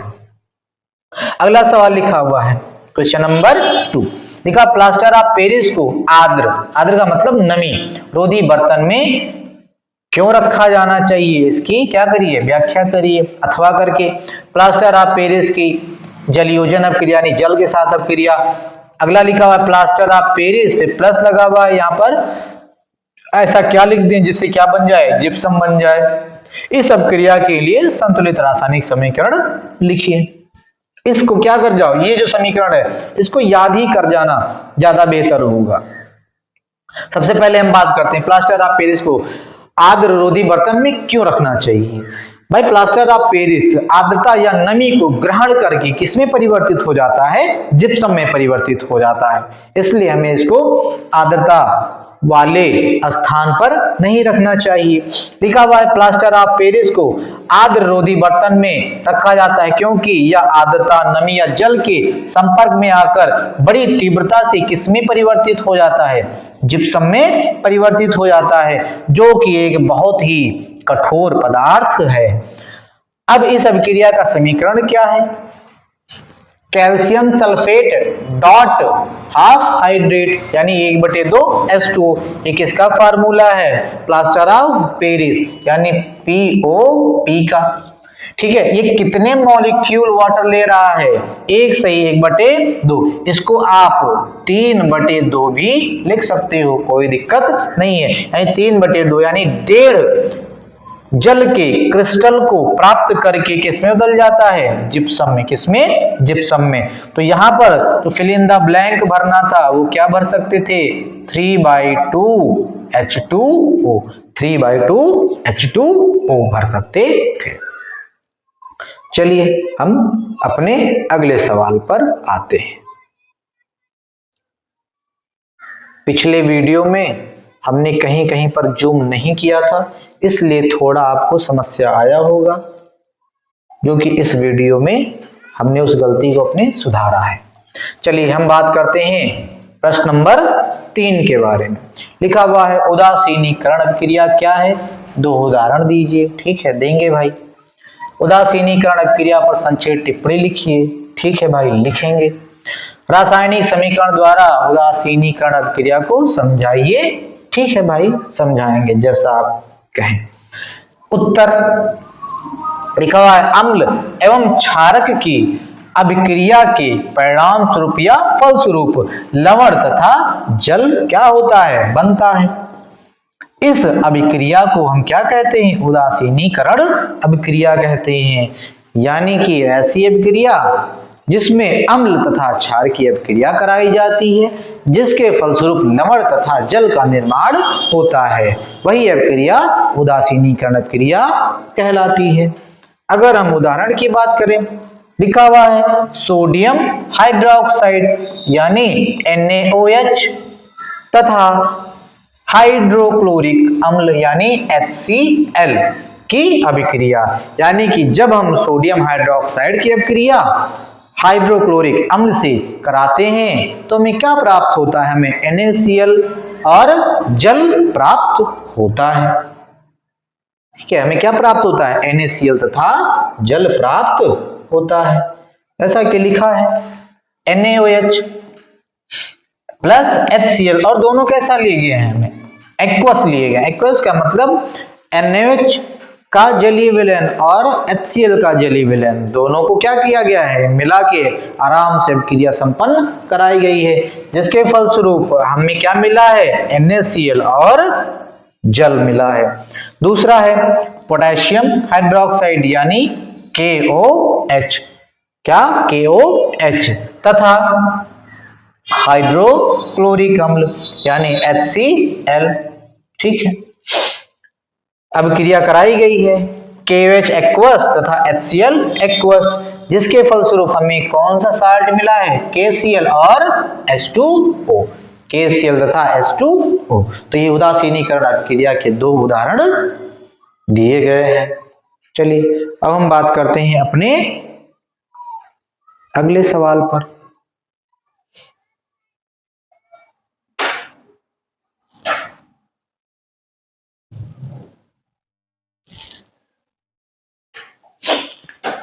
ये बढ़िया है, इसको इंपॉर्टेंट टिक मार्क कर लीजिए। इंपॉर्टेंट टिक मार्क करने का मतलब कि इसमें खाली लिखा होता है इसे क्या होता है, जब एक स्टेटमेंट लिखा होगा आप उसके लिए अभिक्रिया लिखोगे। ठीक है, तो ये इंपॉर्टेंट है, ये आगे भी आपको 12th में या जब कंपटीशन देने जाओगे वहां पर भी मदद करता है। क्या होता है जब, केवल रासायनिक समीकरण दीजिए। ठीक है, लिखा हुआ है एसिटिक अम्ल, एसिटिक अम्ल यानी कि CH3COOH, इसकी अभिक्रिया किससे, सोडियम कार्बोनेट यानी Na2CO3। अगर इससे करा दोगे तो क्या बनेगा, ठीक है, क्या बनेगा भाई, ये अपने आयन में ये भी टूटेगा और अपने आयन में ये भी टूटेगा, आयनों का क्या हो जाएगा, विनिमय। ठीक है, आयनों का क्या हो जाएगा, विनिमय। इसको हम बढ़िया साफ जगह पर लिख लेते हैं तब समझ में आएगा। देखो CH3COOH प्लस सोडियम कार्बोनेट यानी Na2CO3। ठीक, ये जो अपने आयन में टूटेगा तो बनाएगा एसीटेट आयन और H प्लस, ये जब टूटेगा तो अपने सोडियम आयन और कार्बोनेट आयन में टूट जाएगा। अब आयन का क्या हो जाएगा, एक्सचेंज, ये वाला प्लस इसके साथ और ये वाला प्लस इसके साथ, और क्या बन जाएगा, सोडियम एसीटेट CH3COONA और बनेगा कार्बोनिक अम्ल H2CO3। कार्बोनिक अम्ल फर्दर यानी कि अस्थायी होता है, ये आगे चल के किसमें ब्रेक हो जाता है, कार्बन डाइऑक्साइड और जल में। किसमें, कार्बन डाइऑक्साइड और जल में। तो जब हम एसिडिक अम्ल और सोडियम कार्बोनेट से अभिक्रिया कराते हैं तो बनता है हमारा सोडियम एसीटेट, साथ ही साथ कार्बन डाइऑक्साइड तथा जल का निर्माण होता है। अगला लिखा हुआ है एथेनॉल क्षारीय पोटेशियम परमैंगनेट द्वारा ऑक्सीकृत होता है। चलिए इस अभिक्रिया की भी हम बात कर लेते हैं कि जब एथेनॉल यानी एथिल अल्कोहल C2H5OH ये किससे अभिक्रिया करता है, कहा गया, क्षारीय पोटेशियम परमैंगनेट यानी KMnO4। माध्यम कैसा होगा, क्षारीय होगा। ठीक है। अब जब एल्कोहल का क्या होता है, ऑक्सीकरण, तो उतने ही कार्बन के एल्डिहाइड में बदल जाता है। तो ये बदलेगा CH3CHO में, किसमें बदलेगा, CH3CHO में। उसके बाद जो ये मैग्नीज होता है ये अपने ऑक्साइड यानी MnO2 में बदल जाता है, और जो पोटेशियम होगा ये अपने हाइड्रोक्साइड में यानी KOH में, और साथ ही साथ यहाँ पर क्या निकलता है, वाटर। साथ ही साथ यहाँ पर क्या निकलेगा, वाटर निकलेगा। साथ ही साथ यहाँ पर क्या निकलेगा, वाटर। यानी कि जब एथिल अल्कोहल यानी कि एथेनॉल की अभिक्रिया क्षारीय पोटेशियम परमैंगनेट से कराते हैं तो हमें एल्डिहाइड, 2 कार्बन वाला एल्डिहाइड जिसको हम बोलते हैं एथेनल यानी एसिटल्डिहाइड, और मैग्नीज अपने ऑक्साइड में KOH तथा जल का निर्माण होता है। ठीक है। अगली अभिक्रिया लिखा हुआ है सोडियम हाइड्रोजन कार्बोनेट यानी सोडियम बाइकार्बोनेट की अभिक्रिया किससे करा दी गई है, एथेनोइक अम्ल। भाई एसिटिक अम्ल ही क्या है, एथेनोइक अम्ल है। CH3COOH यानी कि जब किसी धातु बाइकार्बोनेट की अभिक्रिया किसी अम्ल से कराते हैं तो उस धातु का लवण बन जाता है और साथ ही साथ कार्बन डाइऑक्साइड तथा जल बनता है। तो ये सेम अभिक्रिया लिखी हुई है। चलिए फिर से लिख लेते हैं।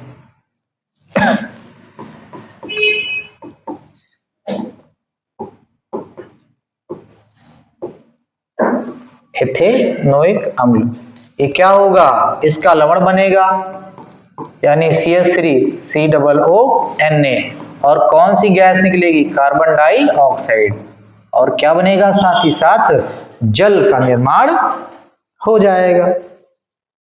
अगला लिखा हुआ है मेथेन का दहन करते हैं, यानी मेथेन को ऑक्सीजन की उपस्थिति में क्या कर देना है, हमें जला देना है।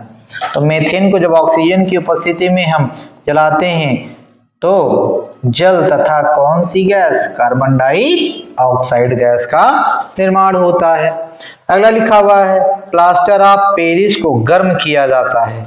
क्या, प्लास्टर ऑफ पेरिस को गर्म किया जाता है। प्लास्टर ऑफ पेरिस को गर्म किया जाता है, ये तो कुछ नहीं समझ में आ रहा है। यहाँ पर होना चाहिए जिप्सम को गर्म करने पर प्लास्टर ऑफ पेरिस बन रहा है। ठीक है, जिप्सम को जब क्या करते हैं हम, गर्म करते हैं तो क्या बनता है, प्लास्टर ऑफ पेरिस। और प्लास्टर ऑफ पेरिस की अभिक्रिया जब हम अम्ल से करा देते हैं, अम्ल कह रहे हैं, जल से करा देते हैं तो किसका निर्माण हो जाता है, जिप्सम का। ठीक है, तो ये क्या लिखा हुआ है, ठीक है, ये अभिक्रिया तो ऐसे लिखी हुई है, यहां पर गर्म ना लिखकर, है ना, यहां पर क्या करिए, गर्म ना लिखकर आप ये लिख दीजिए प्लास्टर ऑफ पेरिस की जलयोजन कराने पर, है ना, प्लास्टर ऑफ पेरिस की जलयोजन कराने पर।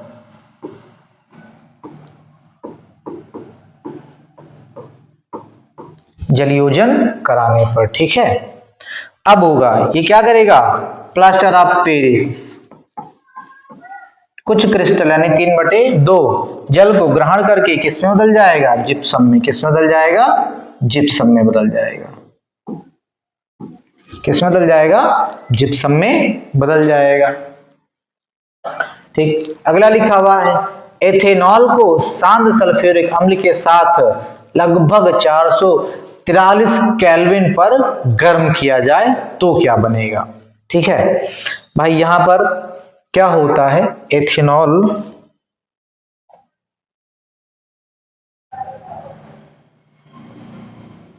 C2H5OH, इसको ऐसे ना लिख के ऐसे लिख देते हैं CH2OH। इसकी अभिक्रिया जब हम H2SO4 यानी कि सांद्र H2SO4 से जो हम कराते हैं, तो यहां से अल्कोहल का क्या जल निकलता है अल्कोहल से, यानी कि अल्फा वाले कार्बन से OH तथा बीटा वाले कार्बन से क्या निकलता है, H आयन निकलता है, जिससे इस पर भी एक हाथ खाली और इसका भी एक हाथ खाली, ये दोनों कार्बन आपस में क्या बना लेते हैं, बंध बना लेते हैं। क्या बनाते हैं, बंध बना लेते हैं, और जल क्या हो जाता है, अलग हो जाता है। जल क्या होता है, अलग हो जाता है। ठीक है, तो एथिल अल्कोहल को जो हम सांद्र H2SO4 से क्या करते हैं, गर्म करते हैं, लगभग तापमान कितना 443 केल्विन, तो इससे हमें क्या प्राप्त होती है, ईथीन। क्या प्राप्त होती है, ईथीन, और जल वहां से क्या होता है, निकल जाता है। ठीक है, चलिए अब हम अगले सवाल पर आते हैं। लिखा हुआ पीएच की परिभाषा दीजिए।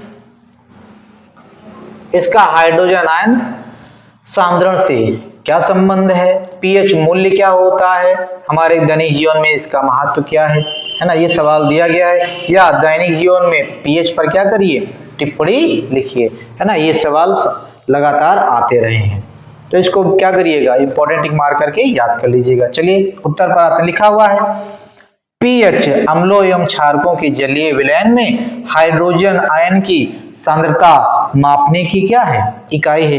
यानी पीएच के द्वारा हम किसी अम्ल या क्षार में हाइड्रोजन आयन की सांद्रता को बता पाते हैं।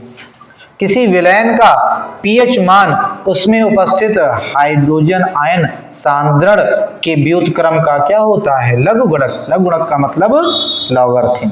लघुगणक का मतलब क्या होता है, लॉगरिथम। ठीक है, और पीएच निकालने के लिए ये फॉर्मूला दिया गया है, pH is equal to minus का लॉग H आयन कंसंट्रेशन। ये जो ब्रैकेट बना हुआ है, ठीक है, इस ब्रैकेट को हम सांद्रता के तौर पर प्रयोग करते हैं, और ब्रैकेट के अंदर क्या लिखा हुआ है, H प्लस, तो यानी कि H प्लस आयन की सांद्रता। जैसे यहाँ पर लिखा हुआ है, इसका मतलब H प्लस आयनों की मोल प्रति लीटर में सांद्रता या सांद्रण, मोल प्रति लीटर का मतलब मोलरता। ठीक है, शुद्ध जल में हाइड्रोजन आयन की जो सांद्रता होती है वो कितनी होती है, 1×10⁻⁻7 मोल प्रति लीटर। मोल प्रति लीटर अर्थात मोलर। मोल प्रति लीटर मतलब मोलर। चलिए अब अगर दैनिक जीवन में पीएच का हम महत्व देखेंगे तो क्या है, लिखा हुआ है दैनिक जीवन में पीएच का महत्व, हमारे पाचन तंत्र का पीएच। लिखा हुआ हमारे उदर यानी हमारे पेट में, स्टमक में स्थित HCl जो अम्ल है, भोजन के पाचन में क्या करता है, सहायता करता है। जो हम सबसे पहले जो सॉलिड पार्टिकल्स होते हैं वो HCl क्या करता है, उनको गला देता है। क्या करता है, उनको गला देता है। लिखा हुआ है अधिक मात्रा में HCl उत्पादन उदर में यानी हमारे स्टमक में गंभीर दर्द व जलन उत्पन्न कर देता है, जिससे मुक्त होने के लिए प्रति अम्ल यानी एंटासिड लेना पड़ता है। एंटासिड के तौर पर जैसे हम क्या इनो का प्रयोग करते हैं, या किचन में अगर रखा हुआ मीठा सोडा तो उसको हम यूज कर सकते हैं। अगर उसको हम खा लेंगे तो हमारा जो एसिडिटी बना हुआ है उसमें थोड़ा राहत मिल जाएगी। लिखा यह HCl की अधिक मात्रा को अभिक्रिया द्वारा उदासीन कर देते हैं। मिल्क ऑफ मैग्नीशिया, ठीक है, लिखा मैग्नीशियम हाइड्रोक्साइड यानी MgOH का होल ट्वाइस प्रति अम्ल का एक अच्छा उदाहरण है। यानी milk of magnesia, magnesium hydroxide हम किसके तौर पर प्रयोग कर सकते हैं, प्रति अम्ल यानी एंटासिड के तौर पर प्रयोग कर सकते हैं। ठीक है, या बेकिंग सोडा का भी प्रयोग हम लोग प्रति अम्ल के तौर पर कर सकते हैं। ठीक, अगला लिखा हुआ है पीएच परिवर्तन के कारण दंत क्षय। भाई किस तरह पीएच परिवर्तन हमारे दंत क्षय यानी दांतों के झड़ने में क्या करता है, सहयोग करता है। भाई दांत झड़ रहे हैं तो सहयोग कर रहा है, और क्या। लिखा हुआ मुंह के पीएच का मान 5.5 से कम अर्थात अधिक अम्लीय होने पर दांतों का क्षय क्या हो जाता है, प्रारंभ हो जाता है। दांतों की सुरक्षा के लिए दांतों पर कैल्शियम फॉस्फेट, ठीक है, कैल्शियम फॉस्फेट का क्या पाया जाता है, उस परत को क्या कहते हैं, इनेमल, क्या कहते हैं, इनेमल होता है, जिसका पीएच 5.5 से कम होने पर संक्षारण हो जाता है। उचित दंत मंजन यानी लगभग कैसा होना चाहिए, क्षारीय प्रकृति का होना चाहिए वो मंजन के प्रयोग द्वारा दंत क्षय को क्या किया जा सकता है, रोका जा सकता है। ये याद करने वाली बात है, जो हमारा इनेमल बना होता है दांतों का, जो हमारा इनेमल बना होता है उसके निर्माण में कौन मदद करता है, कैल्शियम फॉस्फेट, ठीक है, यानी इनेमल के निर्माण में कैल्शियम फॉस्फेट की आवश्यकता होती है। आगे बात करते हैं पशुओं एवं पौधों द्वारा उत्पन्न रासायनों से आत्मरक्षा। पशुओं एवं पौधों द्वारा उत्पन्न रासायनों से आत्मरक्षा, क्या ठीक है। लिखा मधुमक्खी के डंक में अम्ल होता है जो इसके द्वारा काटने पर यह हमारे शरीर में प्रविष्ट यानी प्रवेश कर जाता है। भाई जब मधुमक्खी या बरैया जब काटता है तो हमें क्या होता है, दर्द और जलन, लिखा हुआ है जिससे हमें जलन व दर्द का अनुभव होता है। डंक मारे गए स्थान पर बेकिंग सोडा जैसे दुर्बल क्षार लगाने से क्या मिलता है, आराम मिलता है। यानी कि बात यह है, बहुत लोग क्या करते हैं, जब मधुमक्खी हो गया डंक मारती है तो दौड़ के नींबू रगड़ देते हैं। नहीं, जब आप अगर नींबू रगड़ दोगे तो एक तो उसने आपके शरीर में क्या ऐड कर दिया, अम्ल ऐड कर दिया, दूसरा जब आपने नींबू रगड़ दिया तो और भी अम्ल उसमें ऐड हो गया और दर्द और जलन में 4 चांद लग गए। इसलिए उसको शांत करने के लिए हमें किसका प्रयोग करना चाहिए, किसी ना किसी दुर्बल क्षार का। जो घर में सोप यानी साबुन होते हैं वो क्षारीय होते हैं, आप उनको क्या कर सकते हो, रगड़ सकते हो।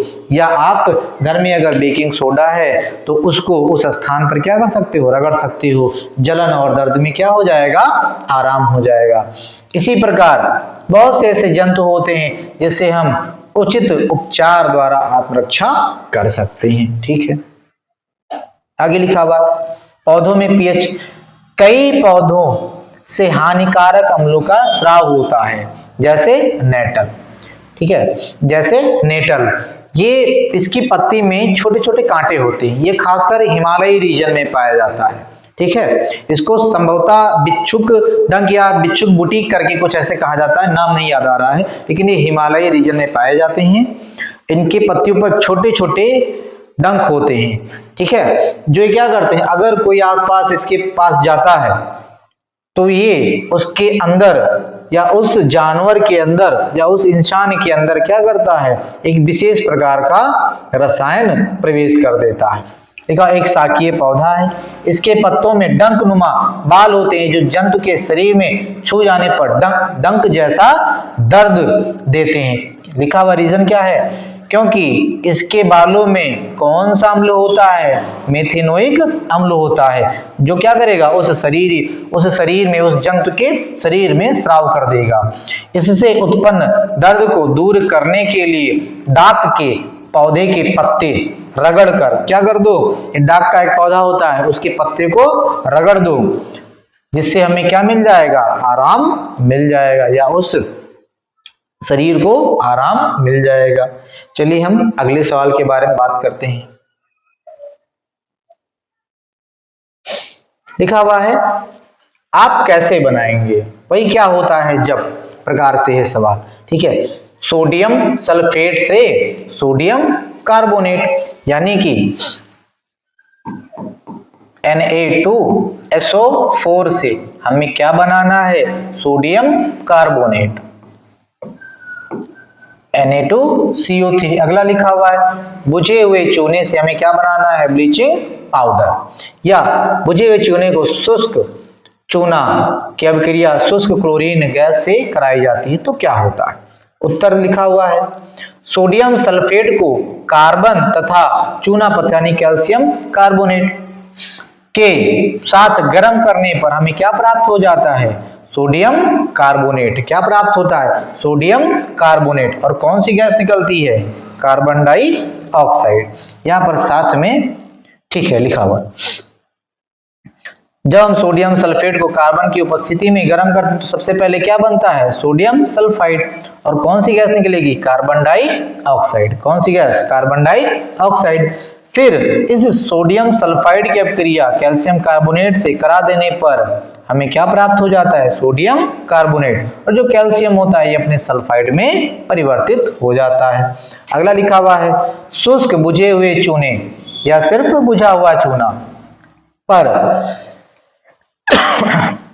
शुष्क क्लोरीन की अपक्रिया कराने से हमें क्या प्राप्त हो जाता है? Bleaching powder.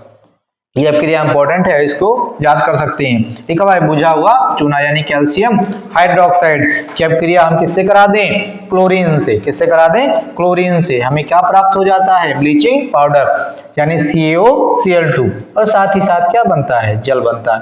हमें मतलब किससे है? ब्लीचिंग पाउडर से। अगला सवाल दिया हुआ है क्वेश्चन नंबर 7।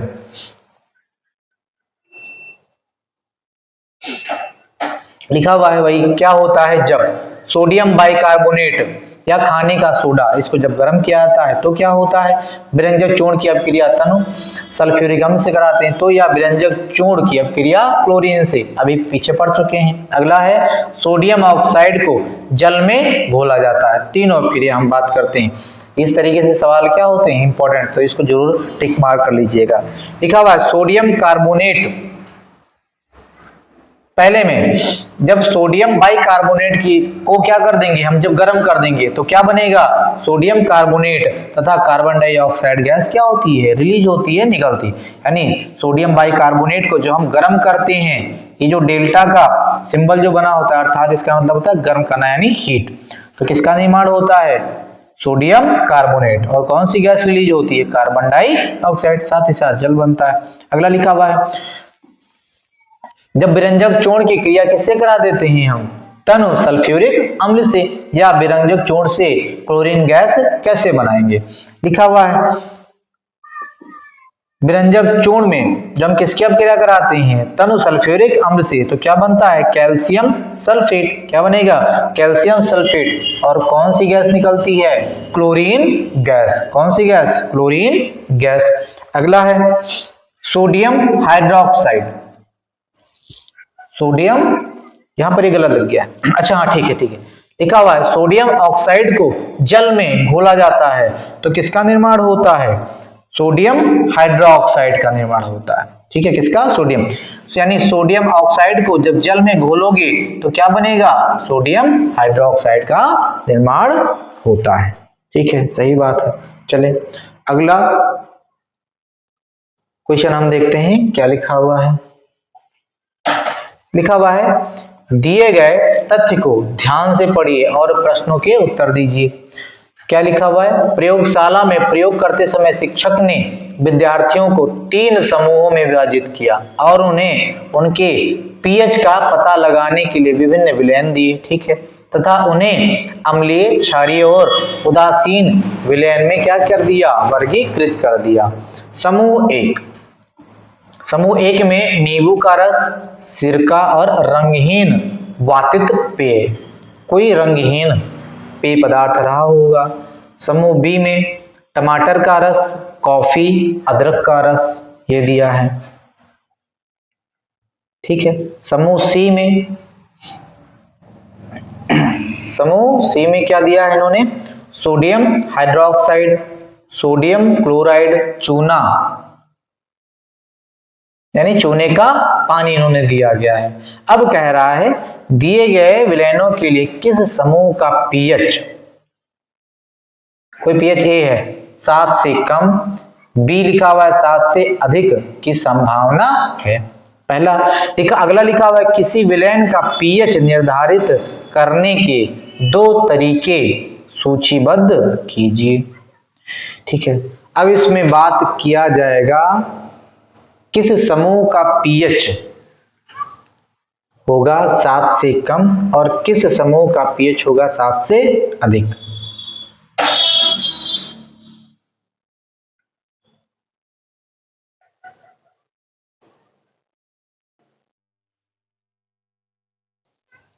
देखो लिखा हुआ है, पेज चेंज करना पड़ेगा। सबसे पहले ये देखो, नींबू का रस, भाई नींबू के रस में कौन सा अम्ल होता है? सिट्रिक अम्ल। सिरके में कौन सा अम्ल होता है? एसिटिक अम्ल। कौन सा अम्ल? एसिटिक अम्ल। तो इसके लिए हम ऐसे पीएच का प्रयोग करेंगे जो क्या हो जाए? 7 से कम। क्या हो जाए? 7 से कम। तो समूह ए और बी के लिए हम किसका प्रयोग करेंगे? जो 7 से कम वाला हो, यानी ए वाले का प्रयोग करेंगे। ठीक है। टमाटर के रस में ऑक्सैलिक अम्ल होता है, कॉफी में भी कैफीन, अदरक का रस, यानी इसमें किसका प्रयोग करेंगे हम? वही जिसका पीएच मान क्या हो? 7 से कम हो।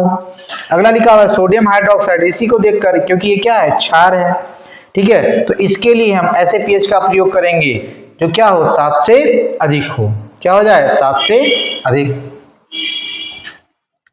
है ना। तो लिखा हुआ है यहां पर कि पहले का प्रयोग हम समूह ए और बी में तथा बी का प्रयोग समूह सी में, यानी पहला लिखा हुआ है 7 से कम वाला। क्या लिखा हुआ है? 7 से कम। और दूसरा वाला लिखा हुआ है 7 से अधिक। क्या लिखा हुआ है? 7 से अधिक, क्योंकि वो क्षारीय है। सी वाला क्या है? क्षारीय, और ए और बी क्या होगा? अम्लीय, है ना। तो ऐसे पीएच पेपर का प्रयोग करेंगे। दूसरा लिखा हुआ है हम ऐसे पीएच पेपर का प्रयोग करेंगे जो क्या हो? यूनिवर्सल इंडिकेटर, जो क्षारीय तथा अम्लीय दोनों का प्रयोग करे, और वो क्या है? Methyl orange. वो कौन सा पीएच होता है? Methyl orange. मिथाइल ऑरेंज क्या होता है? ये मिथाइल ऑरेंज। ठीक। अगला हम बात करेंगे अगले सवाल के। लिखा हुआ है कास्टिक सोडा तथा प्लास्टर ऑफ पेरिस के कुछ उपयोग लिखिए। प्लास्टर ऑफ पेरिस का एक उपयोग लिखिए, या प्लास्टर ऑफ पेरिस के उपयोग लिखिए। ठीक है, बार बार वही पूछ रहा है। चलिए इसके बारे में लिखा हुआ कास्टिक सोडा का उपयोग। लिखा हुआ है साबुन और डिटर्जेंट के निर्माण में किसका? कास्टिक सोडा का प्रयोग करते हैं। कास्टिक सोडा का मतलब NaOH। कास्टिक सोडा का मतलब NaOH, और कास्टिक पोटास का मतलब होता है KOH। तो कास्टिक सोडा पूछा हुआ है। तो साबुन और डिटर्जेंट के निर्माण में, ऊर्जा के क्षेत्र में, अलग अलग फैक्ट्रियों में हम NaOH का प्रयोग करते हैं। किसके लिए? ऊर्जा के लिए। ठीक। अगला लिखा हुआ है प्लास्टर ऑफ पेरिस का कुछ उपयोग। लिखा हुआ है शल्य चिकित्सा में प्लास्टर करने में। भाई किसी की हड्डी वगैरह टूट गई है, मारपिटैया हुई है, या कुछ और दुर्घटना हो गई है, हड्डी क्या हो चुकी है? फ्रैक्चर हो चुकी है, तो डॉक्टर क्या करता है? प्लास्टर के तौर पर जो चीज प्रयोग करता है वही क्या है? Plaster of Paris. मूर्ति व खिलौना बनाने में, यानी मूर्तियों के निर्माण में क्या करता है? Plaster of Paris. या खिलौने के निर्माण में क्या करता है? Plaster of Paris. ठीक है। या दीवालों को चिकना बनाने में, या सतह को चिकना बनाने में भी किसका प्रयोग किया जाता है? प्लास्टर ऑफ पेरिस का, यानी पीओपी का प्रयोग किया जा सकता है। अगला लिखा हुआ है सवाल, अम्ल व क्षार परस्पर कैसे अभिक्रिया करते हैं? उदाहरण देकर समझाइए। औदासीनीकरण अभिक्रिया क्या है? लिखा हुआ है अम्ल क्षारकों से क्रिया करके उनके प्रभाव को नष्ट कर देते हैं तथा लवण और जल का निर्माण करते हैं। लवण व जल बनाने की यह अभिक्रिया क्या कहलाती है? उदासीनीकरण अभिक्रिया कहलाती है। जैसे लिखा हुआ है जब अम्ल किसी क्षार से अभिक्रिया करता है, लवण तथा जल का निर्माण करता है। उदाहरण के लिए जब हाइड्रोक्लोरिक अम्ल को सोडियम हाइड्रोक्साइड के साथ अभिक्रिया कराया जाता है, तब सोडियम क्लोराइड यानी क्या है? लवण है ये। सोडियम क्लोराइड यानी लवण तथा जल का निर्माण होता है। इसके लिए अभिक्रिया लिखी हुई है। जब हाइड्रोक्लोरिक अम्ल की अभिक्रिया सोडियम हाइड्रोक्साइड से कराते हैं तो हमें सोडियम क्लोराइड तथा जल का निर्माण हो जाता है। ठीक है, चलिए अगला हम प्रश्न पढ़ लेते हैं। लिखा हुआ है क्या होता है ना। केवल रासायनिक समीकरण लिखिए। लिखा हुआ है सोडियम क्लोराइड के संतृप्त जलीय विलयन में अमोनिया गैस तथा कार्बन डाइऑक्साइड प्रवाहित की जाती है। ठीक है। लिखा हुआ है सोडियम क्लोराइड के जलीय विलयन में जब हम अमोनिया और कार्बन डाइऑक्साइड गैस को प्रवाहित करते हैं तो हमें क्या प्राप्त होता है? Sodium by carbonate. क्या प्राप्त होता है? Sodium by carbonate. और साथ ही साथ अमोनियम क्लोराइड मिल जाता है हमें। मतलब किससे है? हमारा मुख्य उत्पाद सोडियम बाई कार्बोनेट है। तो ये सवाल ऐसे याद रख सकते हो कि सोडियम क्लोराइड के संतृप्त जलीय विलयन में जब अमोनिया तथा कार्बन डाइऑक्साइड गैस प्रवाहित की जाती है तो हमें सोडियम बाई कार्बोनेट तथा सह उत्पाद के तौर पर अमोनियम क्लोराइड प्राप्त होता है। सह उत्पाद के तौर पर हमें अमोनियम क्लोराइड भी प्राप्त होता है। ठीक है, यहां पर हमारा लघु उत्तरीय समाप्त होता है। अब हम बात करेंगे कुछ लॉन्ग आंसर के बारे में। ठीक है, हम किसके बारे में बात करेंगे? लॉन्ग आंसर के बारे में बात करेंगे। जैसे लिखा हुआ है, अम्ल, क्षार तथा लवण की क्या करिए? परिभाषा देकर एक एक उदाहरण समझाइए। या अम्ल क्षार से आप क्या समझते हैं ये बताइए। या अम्ल तथा क्षार की आधुनिक अवधारणा क्या है? ठीक है, चलिए इसके बारे में हम लोग बात कर लेते हैं। ये बढ़िया सवाल दिया गया है। बात करते हैं। सबसे पहले लिखा हुआ है अम्ल। सबसे पहले अम्ल क्या है? लिखा वे पदार्थ जो जलीय विलयन में कौन सा आयन देते हो? हाइड्रोजन आयन देते हो। क्या कहलाते हैं? अम्ल कहलाते हैं। क्या कहलाते हैं? अम्ल कहलाते हैं। जैसे HCl यानी हाइड्रोजन क्लोराइड। ठीक है, ये अपने जलीय विलयन में कौन सा आयन देता है? Hydrogen ion. जैसे नाइट्रिक अम्ल हो गया, हाइड्रोजन नाइट्रेट, ये क्या करता है? अपने जलीय विलयन में हाइड्रोजन आयन निकालता है। लिखा हुआ है किंतु हाइड्रोजन आयन को ही क्या कह दिया जाता है? प्रोटॉन। जलीय विलयन में स्वतंत्र रूप से नहीं रह सकता। भाई, जब अम्ल को डाला जाता है किसमें? जल में, तो H+ आयन रिलीज तो करता है, लेकिन H+ आयन की चारों तरफ वाटर के यानी जल के मॉलिक्यूल्स क्या हो जाते हैं? लग जाते हैं। ठीक है, और H+ आयन के रूप में ना मिलकर हमें हाइड्रोनियम आयन के रूप में मिलता है।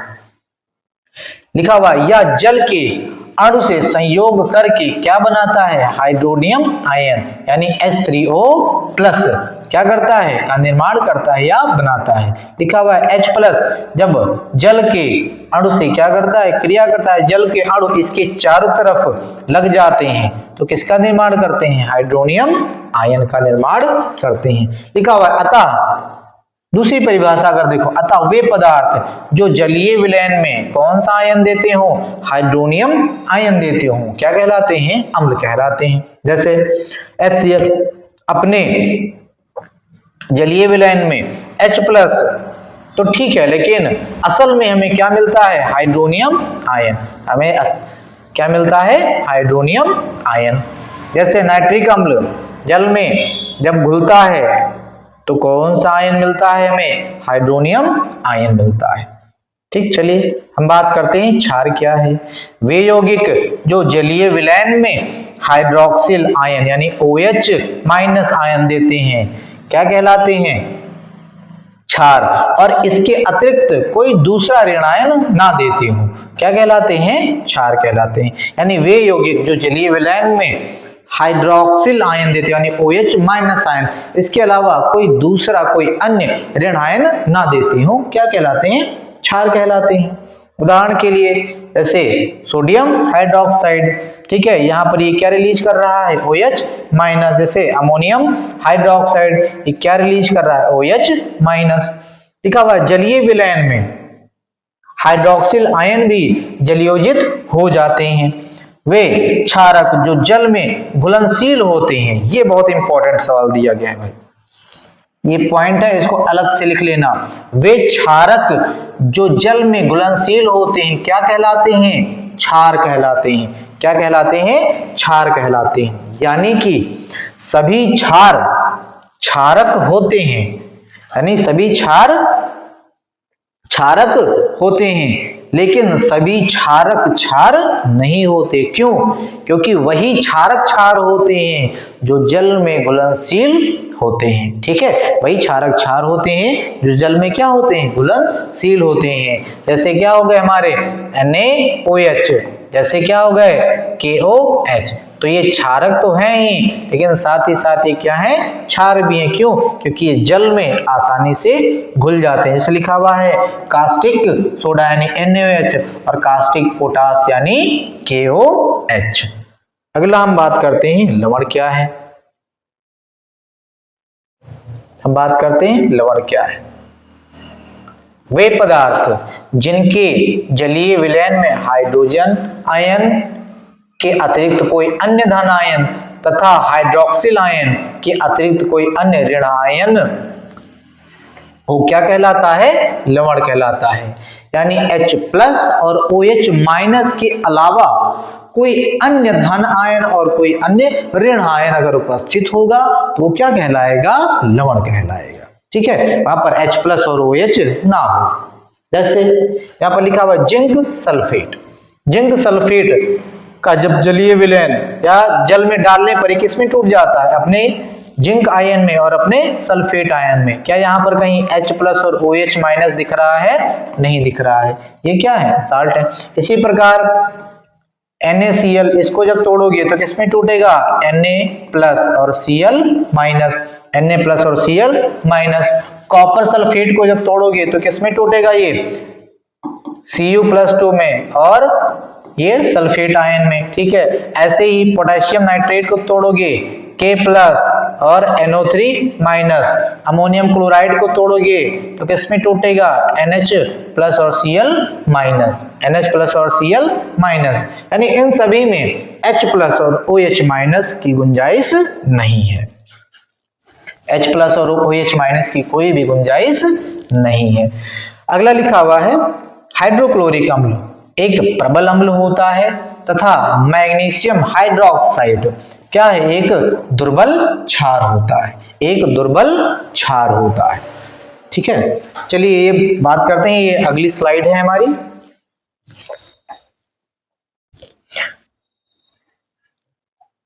बस मुश्किल से 5 मिनट का हमारा वीडियो और बचा हुआ है। लिखा हुआ है विरंजक चूर्ण का रासायनिक नाम, अणुसूत्र तथा उपयोग बताइए। ठीक है, चलिए इसके बारे में हम लोग देख लेते हैं क्या सवाल दिया गया है। लिखा हुआ है ब्लीचिंग पाउडर, जिसको हम क्या कहते हैं, विरंजक चूर्ण का रासायनिक नाम क्या है, कैल्शियम ऑक्सीक्लोराइड। इसका रासायनिक नाम क्या है, कैल्शियम ऑक्सीक्लोराइड। इसका फार्मूला क्या है, CaOCl2। हम लोगों ने बहुविकल्पीय में इसको टिक मार्क किया है ना। यानी ब्लीचिंग पाउडर का अगर कोई रासायनिक नाम पूछे तो क्या है, कैल्शियम ऑक्सीक्लोराइड, और इसका अणुसूत्र क्या है, CaOCl2। अब हम बात करते हैं ब्लीचिंग पाउडर के बनाने की विधि, यानी ब्लीचिंग पाउडर को हम कैसे बनाएंगे। लिखा हुआ है या सूखे बुझे हुए चूने पर क्लोरीन की, वो भी शुष्क क्लोरीन की क्रिया कराने पर प्राप्त होता है। यानी कैल्शियम हाइड्रोक्साइड बुझा हुआ चूना, इसकी अब क्रिया किससे करा दो, क्लोरीन गैस से, जिससे हमें क्या प्राप्त हो जाएगा, विरंजक चूर्ण प्राप्त हो जाएगा। ये अब क्रिया इंपॉर्टेंट है, इसको क्या कर लो, टिक मार्क कर लो। अब हम बात करते हैं इसके गुण के बारे में, है ना, कि विरंजक चूर्ण का क्या गुण होता है। लिखा हुआ है यह हल्के पीले रंग का ठोस पदार्थ होता है जिसमें क्लोरीन की गंध आती रहती है। यानी विरंजक चूर्ण से कौन से गैस की गंध आती है, क्लोरीन की गंध आती रहती है। लिखा हुआ इसे जल में घोलकर गर्म करने पर कौन सी गैस निकलती है, क्लोरीन गैस। क्यों, क्योंकि इसमें क्लोरीन का कंटेंट होता है ज्यादा। इसका जलीय विलयन किस रंग का होता है, दूधिया यानी मिल्की कलर का, सफेद सफेद होता है। ठीक है, लिखा हुआ है भाई अगर ब्लीचिंग पाउडर को हम किसमें, जल में अगर मिला दें तो क्या बन जाएगा, पुनः वही काम, कैल्शियम हाइड्रोक्साइड, और कौन सी गैस निकलेगी, क्लोरीन गैस निकल जाती है। अगला लिखा हुआ है, यह तनु अम्लों के साथ क्रिया करके कौन सी गैस निकालता है? क्लोरीन गैस निकालता है। यानी कि ब्लीचिंग पाउडर जब तनु सल्फ्यूरिक अम्ल से अभिक्रिया करता है तो क्या बनाता है? Calcium sulphate. और कौन सी गैस निकलती है? Chlorine gas. कौन सी गैस? Chlorine gas. साथ ही साथ जल का भी निर्माण हो जाता है। लिखा हुआ है, इस प्रकार प्राप्त क्लोरीन जल से क्रिया करके नवजात ऑक्सीजन निकालती है। नवजात ऑक्सीजन का मतलब नेसेंट ऑक्सीजन होता है। क्या निकालता है? नवजात ऑक्सीजन निकालती है। रंग युक्त पदार्थ नवजात ऑक्सीजन से क्रिया करके रंगहीन पदार्थ बनाते हैं।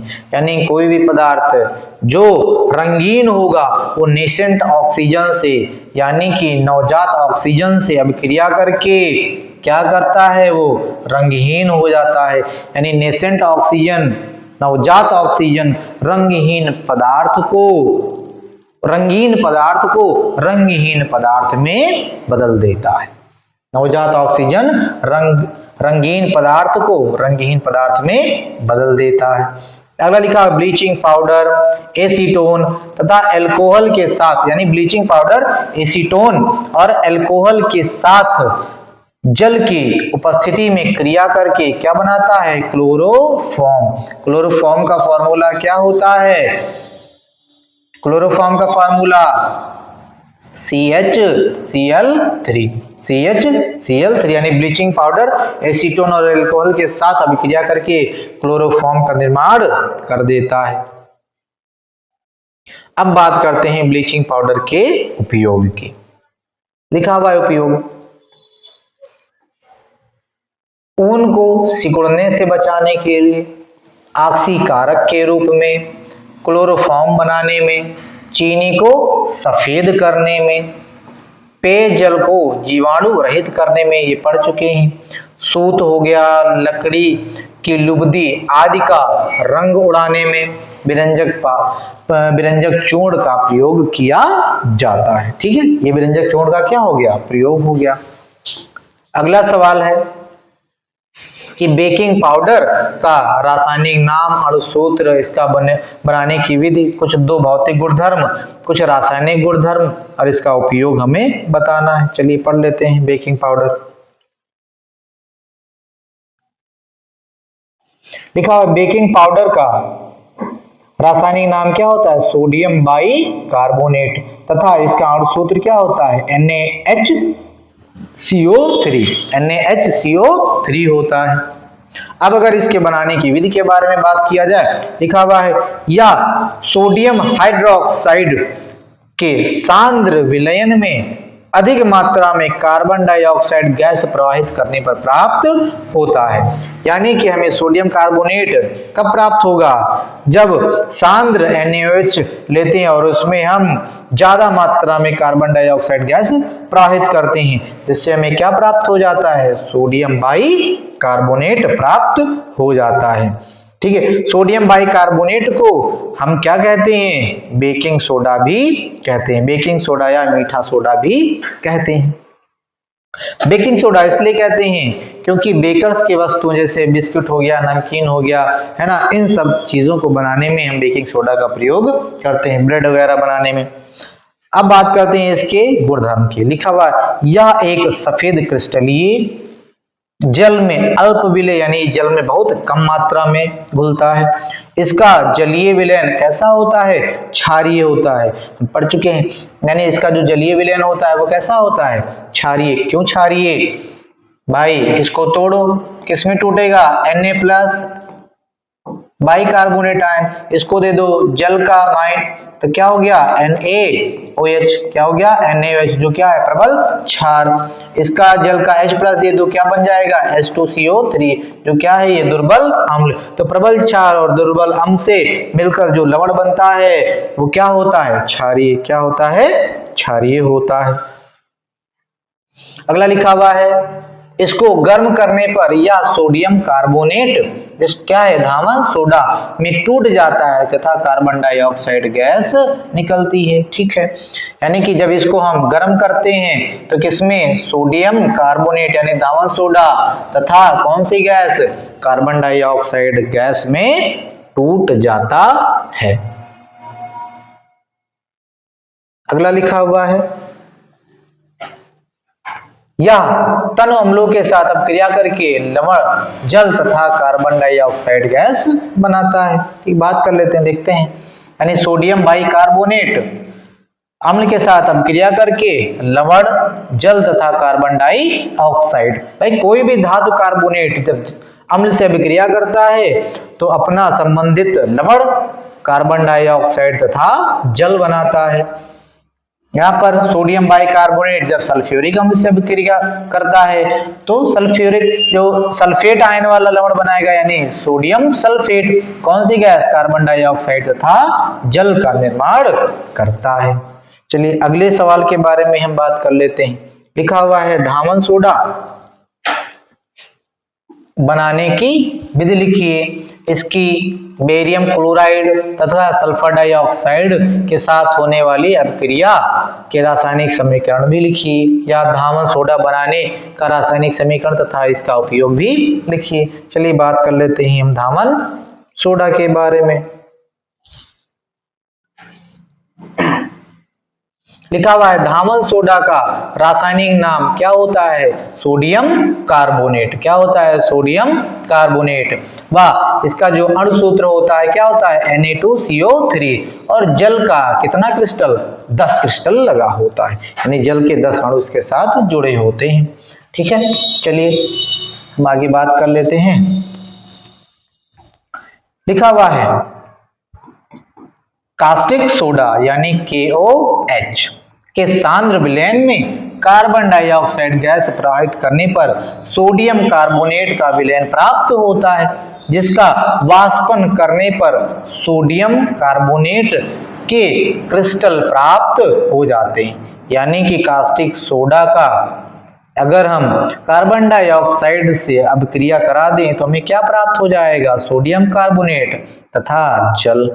लिखा हुआ है सोडियम कार्बोनेट को कपड़े धोने का सोडा इसे यानी कि धावन सोडा भी कहा जाता है तथा सोडा ऐश के नाम से भी जाना जाता है। यानी सोडियम कार्बोनेट को धावन सोडा या कपड़े धोने का सोडा या सोडा ऐश के नाम से भी जाना जाता है। अब हम बात करते हैं सोडियम कार्बोनेट की अपक्रिया किससे बेरियम क्लोराइड से।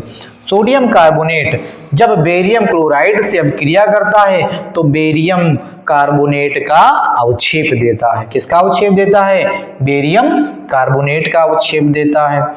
सोडियम कार्बोनेट जब सल्फर डाइऑक्साइड गैस से अभिक्रिया करता है तो सोडियम सल्फाइड क्या सोडियम सल्फाइड का निर्माण करता है तथा कौन सी गैस निकलती है कार्बन डाइऑक्साइड। फिर ये अगला लिखा हुआ है अगर सोडियम कार्बोनेट किससे सल्फर डाइऑक्साइड यानी और जलीय विलयन के साथ अपक्रिया करेगा तो क्या बनाएगा सोडियम बाई सल्फाइड और कौन सी गैस निकलेगी कार्बन डाइऑक्साइड गैस निकलती है। बात करते हैं सोडियम कार्बोनेट का उपयोग लिखा हुआ है कपड़े धोने में। इसका उपयोग करते हैं जल की कठोरता दूर करने में यानी कि कपड़े धोने में तथा जल की कठोरता दूर करने में हम उपयोग करते हैं सोडियम कार्बोनेट का। किसका सोडियम कार्बोनेट का। आज की क्लास का आखिरी सवाल ये रहा आपके सामने। लिखा हुआ है प्लास्टर ऑफ पेरिस किसे कहते हैं इसे बनाने की विधि गुण व उपयोग बताइए। ठीक है, प्लास्टर ऑफ पेरिस का सूत्र लिखिए। इसे जिप्सम कैसे प्राप्त करते हैं यानी पीओपी से जिप्सम कैसे प्राप्त करते हैं ये पूरा लिखा हुआ है। जिप्सम को लगभग 373 केल्विन ताप पर गर्म करने पर हमें क्या प्राप्त हो जाता है पीओपी।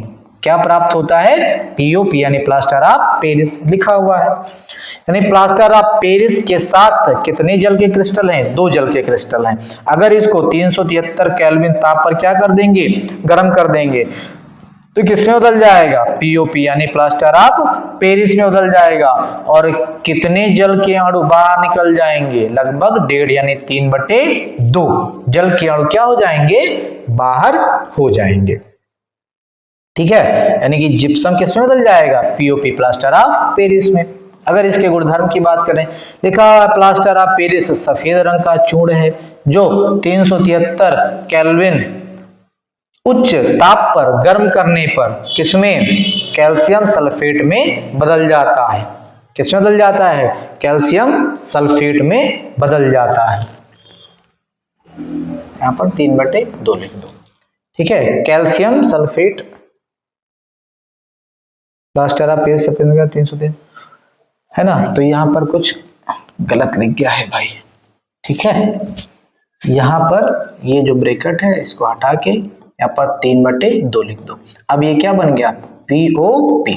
फर्दर अगर पीओपी को हम क्या कर देंगे, गर्म कर देंगे। क्या कर देंगे, गर्म कर देंगे, तो कैल्शियम सल्फेट तथा वाटर मॉलिक्यूल में क्या हो जाएगा, टूट जाएगा।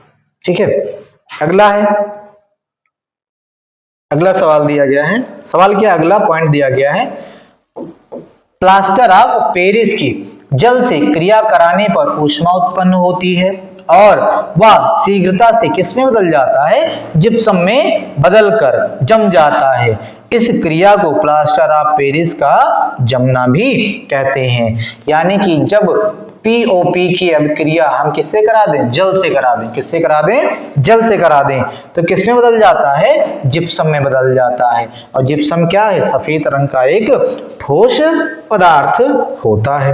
ठीक है, अगर हम पीओपी के उपयोग की बात करें तो पीओपी का उपयोग शल्य चिकित्सा में प्लास्टर करने में, या हड्डी वगैरह जब टूट जाती है तो जो प्लास्टर बांधता है डॉक्टर, वो क्या होता है, पीओपी। लिखा हुआ सांचे और मॉडल बनाने में या मूर्तियां व खिलौना बनाने में, यानी पीओपी का प्रयोग हम मूर्ति व खिलौना बनाने के लिए करते हैं।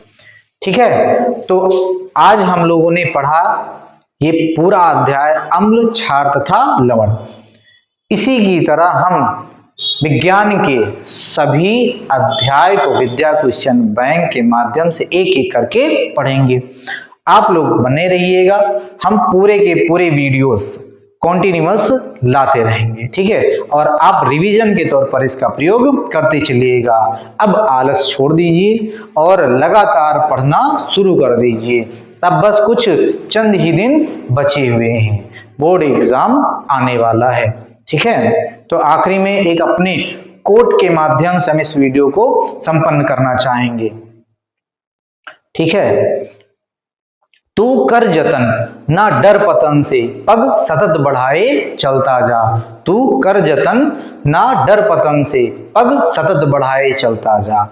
यानी कि आप डरिए मत, क्या होगा, बस आप अपने मेहनत में क्या करिए, लगे रहिए और मेहनत करते रहिए, जो होगा वो देखा जाएगा। ठीक है, अपने इसी बात से इस वीडियो को हम समाप्त करते हैं। मिलते हैं अगले वीडियो में, तब तक के लिए बेस्ट ऑफ लक।